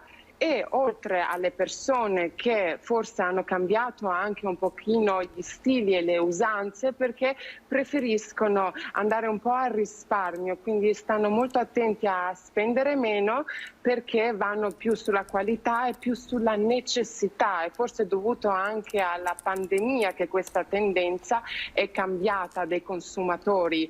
Quindi sì, questo è un po' un resoconto generale. Certo. Erinda, hai visto comunque c'è movimento in città, insomma c'è movimento nei negozi? Sì, movimento ce n'è tanto, forse anche perché i saldi, essendo partiti un giorno prima dell'Epifania, le persone hanno preso comunque, stanno prendendo ancora d'assalto le città, i centri cittadini. Tanta gente, però i consumi per il momento stanno andando a rilento. Infatti io ho avuto modo anche di parlare con alcuni dei commercianti che mi hanno detto che la speranza è tanta, si spera che appunto i contagi si mantengano sotto controllo anche da coronavirus, perché quello assolutamente non aiuterà, ovviamente non aiuterà le vendite nel caso i contagi continuino a crescere, anche i positivi. Grazie davvero, grazie Erinda, buon lavoro. Grazie Daniela, anche a te. Noi andiamo avanti e continuiamo con la cronaca, perché ci sono stati controlli anti-Covid sull'altopiano. Le Fiamme Gialle hanno ispezionato alcuni locali pubblici di Asiago, in particolare in un esercizio pubblico ci sono state numerose violazioni. Sentiamo. 2 sanzioni al gestore del locale, una a un cliente e una denuncia a un altro cliente. È il bilancio dei controlli effettuati dalla Guardia di Finanza ad Asiago per verificare il rispetto delle norme anti-Covid negli esercizi pubblici. In un locale sono stati individuati una persona senza Green Pass e un minorenne che stava bevendo alcolici. Inoltre un cliente del locale, evidentemente ubriaco, ha iniziato a inveire contro i finanzieri, rifiutando di fornire le proprie generalità e creando scompiglio all'interno dell'esercizio pubblico. Multato 2 volte il gestore per non aver controllato i Green Pass e per aver servito alcolici a minori. L'uomo che ha dato in escandescenza invece è stato denunciato per oltraggio pubblico ufficiale e rifiuto di fornire le proprie generalità alle forze dell'ordine.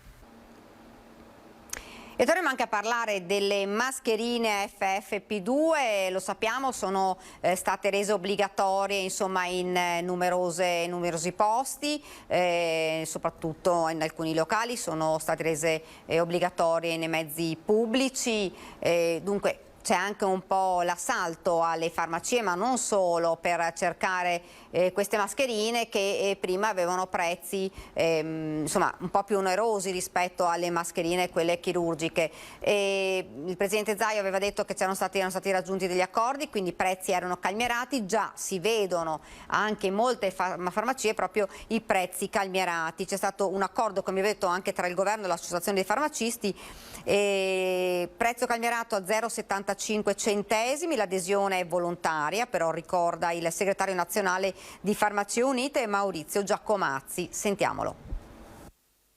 Teoricamente dovrebbe entrare in vigore il 10 di gennaio per evitare che ci siano contestazioni, perché alla fine della fiera ieri sono usciti in telegiornale dappertutto, per cui per evitare contestazioni con la popolazione automaticamente l'ha messa a 0,75.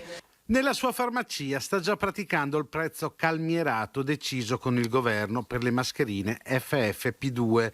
Maurizio Giacomazzi, segretario nazionale di Farmacie Unite, che ricorda però a tutti, per fare chiarezza, che l'adesione è e resta volontaria. Questo è volontario, non è che tutte le farmacie devono applicare lo 0,75, sono solo quelle che aderiranno all'accordo firmato, le 3 sigle, Farmacie Unite, Assofarm e Federfarma, con il governo.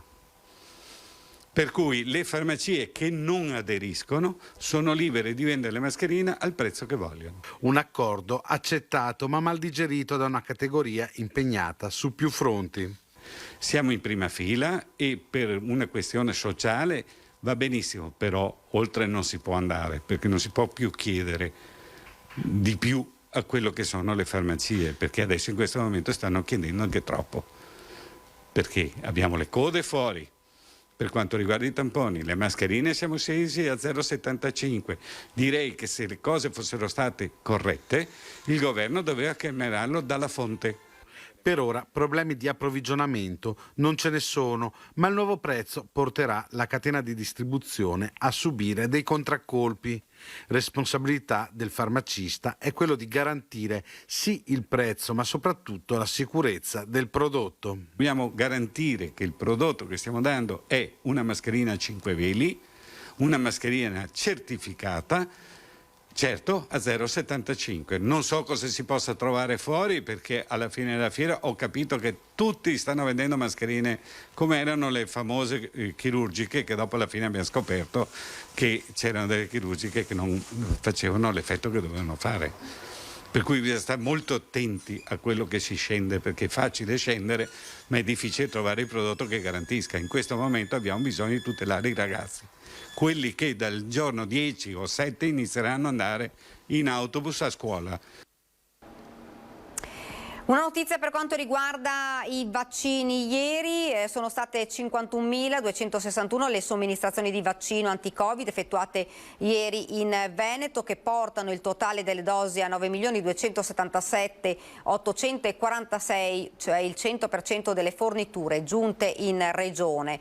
Delle iniezioni fatte ieri sono 42.164 erano dosi addizionali o booster e 5.594 erano prime dosi. Ad aver completato il ciclo delle 2 dosi sono state l'85,7% della popolazione. La dose booster è stata fatta a 1.820.511, pari al 41,6% dei residenti. Nella fascia invece pediatrica 5-11 anni la prima dose è stata effettuata al 14,3%. Il presidente Zaia ieri aveva detto una percentuale insomma buona. Ovviamente continua la campagna vaccinale. Noi ci colleghiamo subito, lo vedo nello schermo, Paolo Righetti, segretario confederale regionale della CGIL. Buongiorno. Buongiorno a tutti. Io rileggerei una notizia perché è la notizia che sarà poi del giorno e molto dibattuta ovviamente domani, perché ci sarà alle 15 a Palazzo Chigi la cabina di regia tra governo ed esponenti della maggioranza, a cui seguirà l'incontro con le regioni in serata il Consiglio dei Ministri, che dovrebbe approvare il nuovo decreto. Le ipotesi sul tavolo di Draghi sono l'estensione del Super Green Pass e l'obbligo vaccinale per gli over 60, ma dovrebbero essere previste restrizioni per gli stadi e i palazzetti dello sport, considerato che molti calciatori di squadre di Serie A sono positivi. Altri dossier in discussione sono quelli delle regole per la DAD a scuola e la circolare per lo smart working nella pubblica amministrazione. situazione. Dunque, Righetti, sicuramente una giornata importante, quella di oggi, si capirà che cosa accadrà ora anche per quanto riguarda la scuola, ma anche per quanto riguarda i lavoratori. Prima c'era l'ipotesi dell'obbligo vaccinale per tutti i lavoratori, adesso insomma si parla degli over 60. Che impatto avrà secondo lei questo provvedimento se dovesse passare?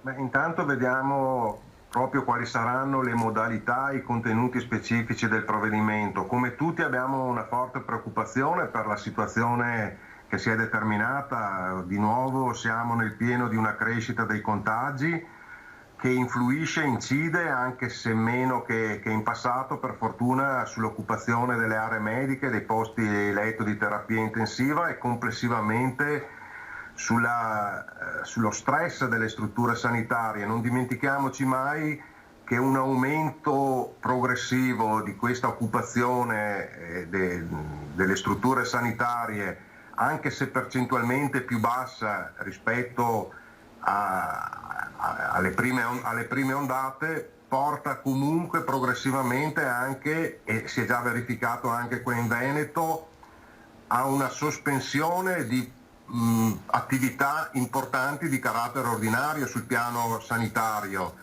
con tutte le conseguenze negative che questo determina. Noi fin dall'inizio della pandemia siamo stati non solo favorevoli, ma i principali sollecitatori di tutte le misure possibili di prevenzione e di tutela della salute, e non c'è dubbio che oggi la misura principale di prevenzione sia il vaccino e la massima estensione possibile del vaccino. Lo dico perché pensiamo che la tutela della salute pubblica debba prevalere sui diritti individuali, che sono molto importanti, ma non possono prevalere sulla tutela collettiva e sul bene collettivo. Da sempre abbiamo chiesto però che le misure che vengono adottate siano tempestive ed abbiano un'efficacia generale. Mi sento di dire che di fronte a questa quarta ondata i provvedimenti che sono stati assunti quest'anno per essere assunti sono stati poco tempestivi, molto frammentati, per cui è difficile anche districarsi nella complessità delle regole, delle modifiche continue che vengono apportate, e in alcuni casi contraddittori.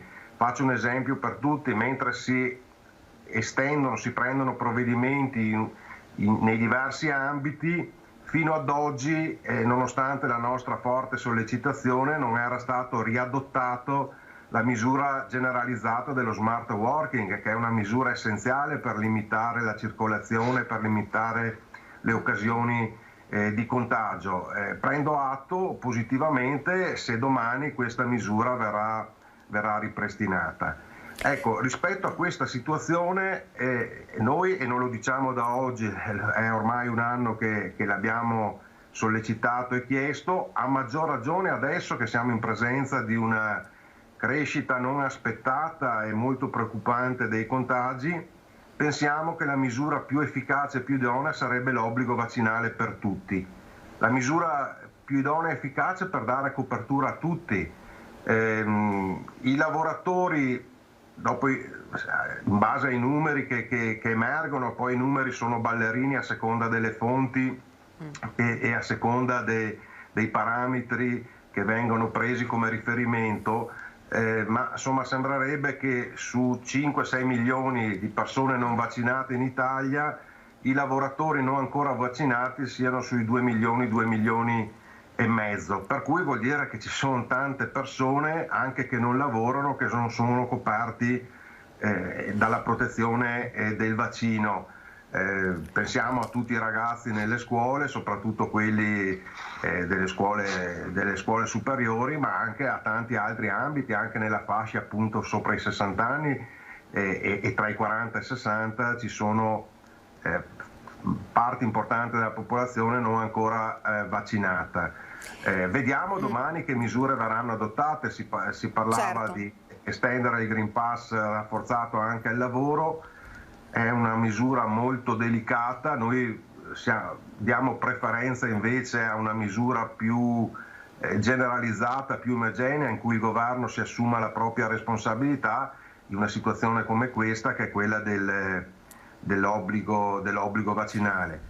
Sì. Evidentemente, se si estendesse, sembra di no da quello che lei ha detto, insomma, il Green Pass rafforzato anche per l'accesso al lavoro, noi continuiamo a richiedere innanzitutto la garanzia di non licenziamento, che questo non faccia scattare il licenziamento. Ecco, la cosa che le volevo chiedere era questa: sembra che non ci sia più nel tavolo questa ipotesi, anche perché sappiamo che c'era un contrasto a livello politico tra la Lega e il Movimento 5 Stelle, che ancora non sapeva, la Lega era contraria mentre il PD era favorevole, per cui evidentemente questa ipotesi per il momento sembra non ci sia, anche se poi si dovrà vedere, come giustamente dice lei, dopo la riunione, dopo il vertice, per capire che cosa accadrà. Ma qualora decidessero di adottare il Green Pass rafforzato nei luoghi di lavoro, questo che impatto potrebbe avere economico nel lavoro? Perché, come ha detto lei, tanti sono tanti, alcuni sono non vaccinati e ci sono anche molti lavoratori però. Innanzitutto noi ci auguriamo, con la forza dell'argomentazione scientifica e della convinzione, che molti dei lavoratori che non si sono ancora vaccinati decidano volontariamente di farlo, perché siamo convinti che sia la misura di maggiore protezione possibile sul piano individuale, ma che determina anche poi un'efficacia collettiva che porta a evitare o a ridurre il più possibile il rischio di tornare a chiusure di attività produttive o riduzioni della mobilità sociale. Come ho detto, se dovesse essere adottata, le ricadute potrebbero essere rilevanti in termini di mancata presenza alle attività lavorative, alle attività produttive di una fascia che per ora è significativa, è importante, di lavoratori, con tutto quello che ne consegue, insomma, sul piano anche produttivo, insomma, della produzione. Dal punto di vista della tutela dei lavoratori, noi, lo ribadisco, nessuno ne parla, ma lo ribadisco mettendo le mani avanti, siamo assolutamente contrari a qualsiasi ipotesi che preveda di far scattare il licenziamento nel caso questa misura venisse adottata e qualcuno, pur soggetto alla sospensione dal lavoro e dalla retribuzione, decidesse di continuare a non vaccinarsi. Riteniamo importante invece ribadire la necessità di alcune misure che comunque, a prescindere da quella che sarà la scelta di domani, devono essere adottate. Innanzitutto la necessità di prorogare la cassa integrazione Covid per diversi settori, soprattutto quelli maggiormente colpiti, ancora in questa fase, nonostante le restrizioni siano minori rispetto ai mesi e alle ondate precedenti, insomma, ma penso soprattutto al turismo, no? E anche nei settori produttivi ci sono tante situazioni di crisi che continua a essere derivata e causata anche dagli effetti della pandemia, per cui chiediamo al governo assolutamente di prorogare questa misura. Così come un'altra misura indispensabile è quella di prorogare e dare continuità fino alla fine dello stato di emergenza alla copertura equiparata alla malattia per i periodi di quarantena, perché vediamo e sappiamo quanti lavoratori, quanti genitori, quanti sono a contatti con positivi e sottoposti all'obbligo di quarantena ci sono in tutto il paese e anche qua in Veneto, ed è necessario dargli una copertura piena anche sul piano del reddito e della retribuzione. Ecco, lei prima parlava di settori che sono maggiormente colpiti. Ricordiamo che ci sono tutto il mondo delle discoteche che ha dovuto chiudere per queste festività proprio per un provvedimento e alcuni gestori dicevano, insomma, ci stiamo pensando di fare causa al governo. Sono settori che sono davvero in ginocchio da anni. Sì, ci sono questi, ovviamente quando diciamo che vanno ripristinate le tutele anche sul piano del reddito, parlavo prima della cassa integrazione, dell'estensione della durata della cassa integrazione per Covid, ma mi riferisco anche ai sostegni alle categorie economiche, ovviamente con un'attenzione maggiore a quei settori che ancora una volta sono molti di meno, ma che ancora una volta sono colpiti da provvedimenti di chiusura dell'attività. Ma penso anche ad altri settori che possono avere comunque una riduzione dell'attività anche se non una chiusura totale. Adesso giustamente è stato ripristinato anche, sono stati ripristinati dei limiti di accesso anche nel mondo della cultura, dello spettacolo, dell'accesso ai posti chiusi, insomma, no? È stata ripristinata una riduzione degli accessi, e questo ha un'influenza anche sulle entrate, sul volume delle attività e delle prestazioni. Ecco, ovviamente noi siamo favorevoli a individuare le modalità e le risorse per dare una copertura anche di carattere economico a tutte le categorie che oggettivamente sono sottoposte a ulteriori restrizioni o riduzioni della propria attività. Ecco, lei prima parlava di provvedimenti, quelli che arriveranno stasera, tardivi. Mi viene in mente, insomma, la scuola. Ormai siamo quasi all'apertura della scuola, perché mancano davvero una manciata di giorni e ancora non si sa che cosa accadrà. Ci sono sindaci, non so se ho sentito prima che un sindaco del Veronese che ha firmato un'ordinanza per posticipare di 5 giorni l'apertura delle scuole materne per via dei contagi, una situazione che è veramente in divenire, e c'è l'allarme anche tra i presidi, perché non si capisce ancora che cosa realmente accadrà e non ci si riesce ad organizzare. Questo vale per le scuole, ma vale anche tanto per le famiglie. Sì, è un po' la dimostrazione di quello che dicevo prima. Per diversi aspetti si è arrivati molto tardi ad assumere dei provvedimenti, e quello della scuola è quello più palese. Siamo praticamente a un giorno per alcuni, a qualche giorno per altri della ripresa delle attività, e non è ancora stata assunta una decisione chiara, precisa e omogenea su tutto il territorio nazionale rispetto a come gestire la ripresa dell'attività scolastica. E questo acuisce moltissimo la difficoltà, l'incertezza di programmazione e di organizzazione nelle scuole. Anche le ipotesi che sono state avanzate, abbiamo visto insomma anche la proposta della conferenza delle regioni, sono ipotesi che a nostro avviso sono di difficile gestione e di difficile applicazione. Mi riferisco all'ipotesi delle quarantene o isolamenti, come vogliamo chiamarli, diversificati per età. Ma complessivamente c'è il rischio che si vada a una riapertura dove la situazione gestionale è estremamente difficoltosa e si produca a cascata un effetto per cui in molti casi, in molte situazioni, si debba per forza riprocedere alla chiusura dell'attività scolastica.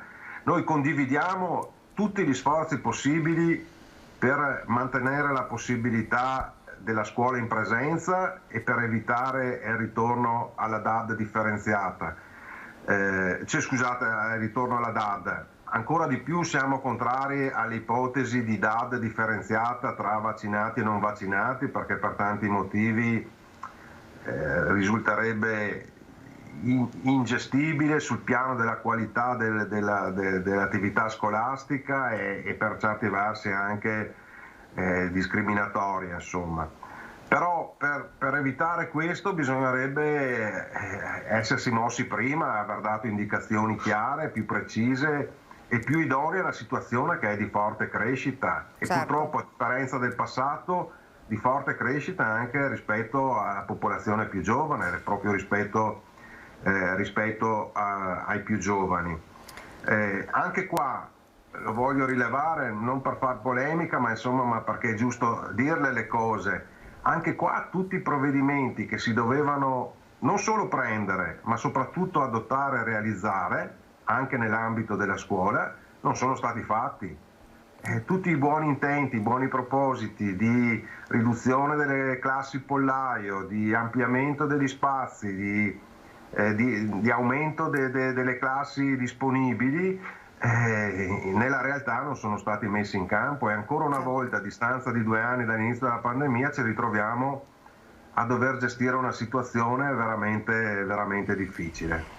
Io le chiedo solo di attendere qualche minuto che c'è la pubblicità, poi torniamo in studio e le farei anche un'ultima domanda. Pubblicità.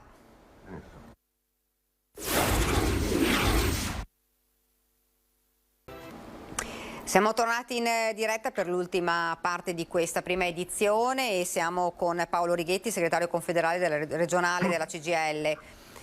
Stavamo parlando prima, intanto torno a salutarla. Allora, situazione insomma difficile, ne abbiamo parlato fino adesso, questo pomeriggio ci sarà questa decisione, qualcuno dice insomma lo scontro a livello politico potrebbe portare a provvedimenti non proprio così importanti.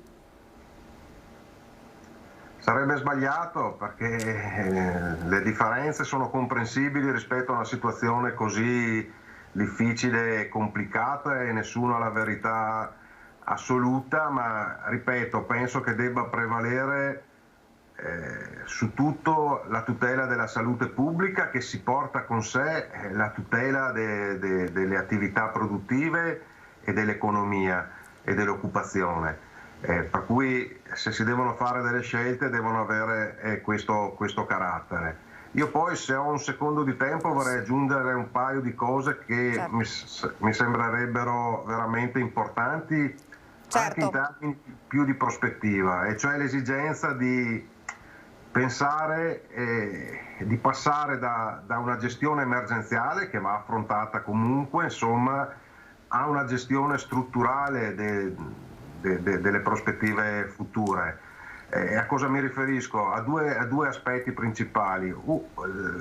Innanzitutto la necessità di rafforzare strutturalmente in termini organici tutte le strutture e i servizi di prevenzione e tutta la filiera dell'assistenza territoriale nel prossimo futuro, insomma, utilizzando tutte le risorse, e sono tante e diverse, economiche che ci sono a sostegno di questo passaggio. Mi riferisco al Piano Nazionale di Ripresa e Resilienza, ai fondi europei e ai tanti fondi già stanziati a livello nazionale, e con particolare riferimento alle strutture di prevenzione.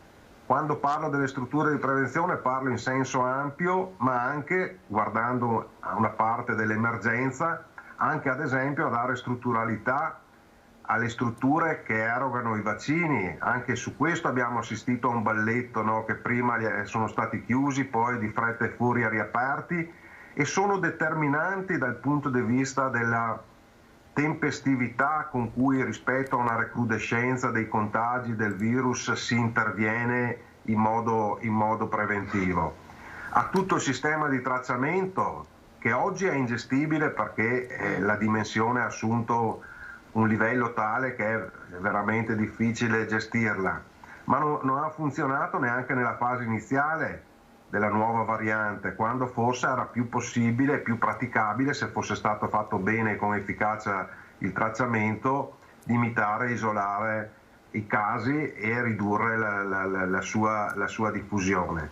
Ma penso poi anche a tutto l'ambito dell'assistenza territoriale. Questo vale sia per la gestione della pandemia, domanda dove sono finite le USCA ad esempio, no? Ma soprattutto in prospettiva l'esigenza di rafforzare strutturalmente la filiera dell'assistenza territoriale, dei servizi sanitari e anche dei servizi sociosanitari e sociali. L'altra cosa che volevo mettere in evidenza, che noi sosteniamo da tempo, è la necessità di prendere un provvedimento importantissimo a livello mondiale, che è importantissimo e decisivo, determinante se si vuole contrastare una situazione di pandemia che oramai dura da un paio d'anni, che è quello del superamento dei brevetti sui vaccini anti-Covid o antivarianti, cosa che non è ancora stata fatta. C'è una campagna europea da tempo in piedi, con una raccolta di milioni di firme a cui invitiamo tutti quanti ad aderire, ma invitiamo soprattutto il governo italiano e le istituzioni italiane a sostenere questa campagna, questa decisione, questo provvedimento, cosa che fino adesso non è stata fatta, perché è un elemento indispensabile non solo come solidarietà ai paesi che non possono permettersi i costi di una vaccinazione di massa, e ce ne sono ancora che sono a livello del 5-10% della popolazione, anche sotto, ma anche perché questo è l'elemento che può garantire una riduzione più ampia possibile del diffondersi delle varianti, delle tante varianti che si stanno manifestando. Ecco, a chi sostiene, lo sosteniamo anche noi, che i poteri forti ci sono e che le multinazionali traggono grandi profitti anche da questa situazione, e noi diciamo che lo strumento più importante, più efficace per contrastarli è proprio sostenere questa campagna e sostenere l'adozione di questo provvedimento e non fare l'opposto, e cioè negare l'utilità dei vaccini. Grazie davvero per aver accettato il nostro invito. Grazie. Un saluto a tutti i telespettatori. Grazie e buon lavoro. Grazie altrettanto. Insomma, domani è il giorno dell'Epifania, il 6 di gennaio, una festività insomma molto attesa dai bambini. Purtroppo non ci sarà il Panevin a cui siamo abituati a vedere durante questa giornata, proprio perché sono stati cancellati a causa del Covid dappertutto. Però insomma ci sono delle iniziative comunque in molti comuni. Sarà una Befana senza manifestazioni. A Padova è stato confermato anche a Padova l'annullamento del rogo di Prato della Valle, ma la Befana però farà la visita lo stesso ai bambini. Se non saranno i bambini ad andare dalla simpatica vecchietta, sarà proprio lei, la signora che vola sulla scopa ed entra nelle case dai camini a consumare le sue scarpe già tutte rotte lungo i marciapiedi e le vie della città, a caccia dei più piccoli a cui donare una delle sue 2000 calzette piene di dolci e leccornie. Annullato da quel cattivone del Covid con le sue numerose varianti il tradizionale rogo di Prato della Valle, anche in questo albeggiante 2022, il 6 gennaio lungo le vie di Padova e dei quartieri al centro storico, la signora Befana si fermerà per un velocissimo anticontagio saluto ai bambini che incontrerà lungo la via, accompagnata dai compagni di viaggio che la città le ha sempre messo a fianco, i mastri fuochisti dei vigili del fuoco che anche quest'anno ripongono le loro abilità nei cassetti e quei simpatici giocherelloni di Dottor Clown. L'annuncio a malincuore arriva dal sindaco Sergio Giordani e dall'assessore agli eventi Antonio Bressa, che giusto per donare un po' di dolcezza anche ai più grandicelli hanno deciso di prorogare fino al 9 gennaio il clima natalizio in città con le luci e il videomapping.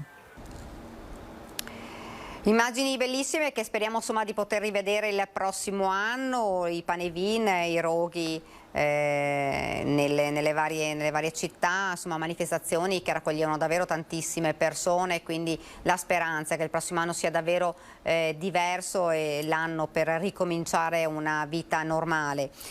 Siamo arrivati al termine di questa nostra prima edizione. Ringrazio le persone che ci hanno seguito in regia, che sono Andrea Basso e Tony Paul, e ringrazio davvero voi per averci seguiti in questa lunga prima edizione. Grazie davvero, grazie e buona giornata.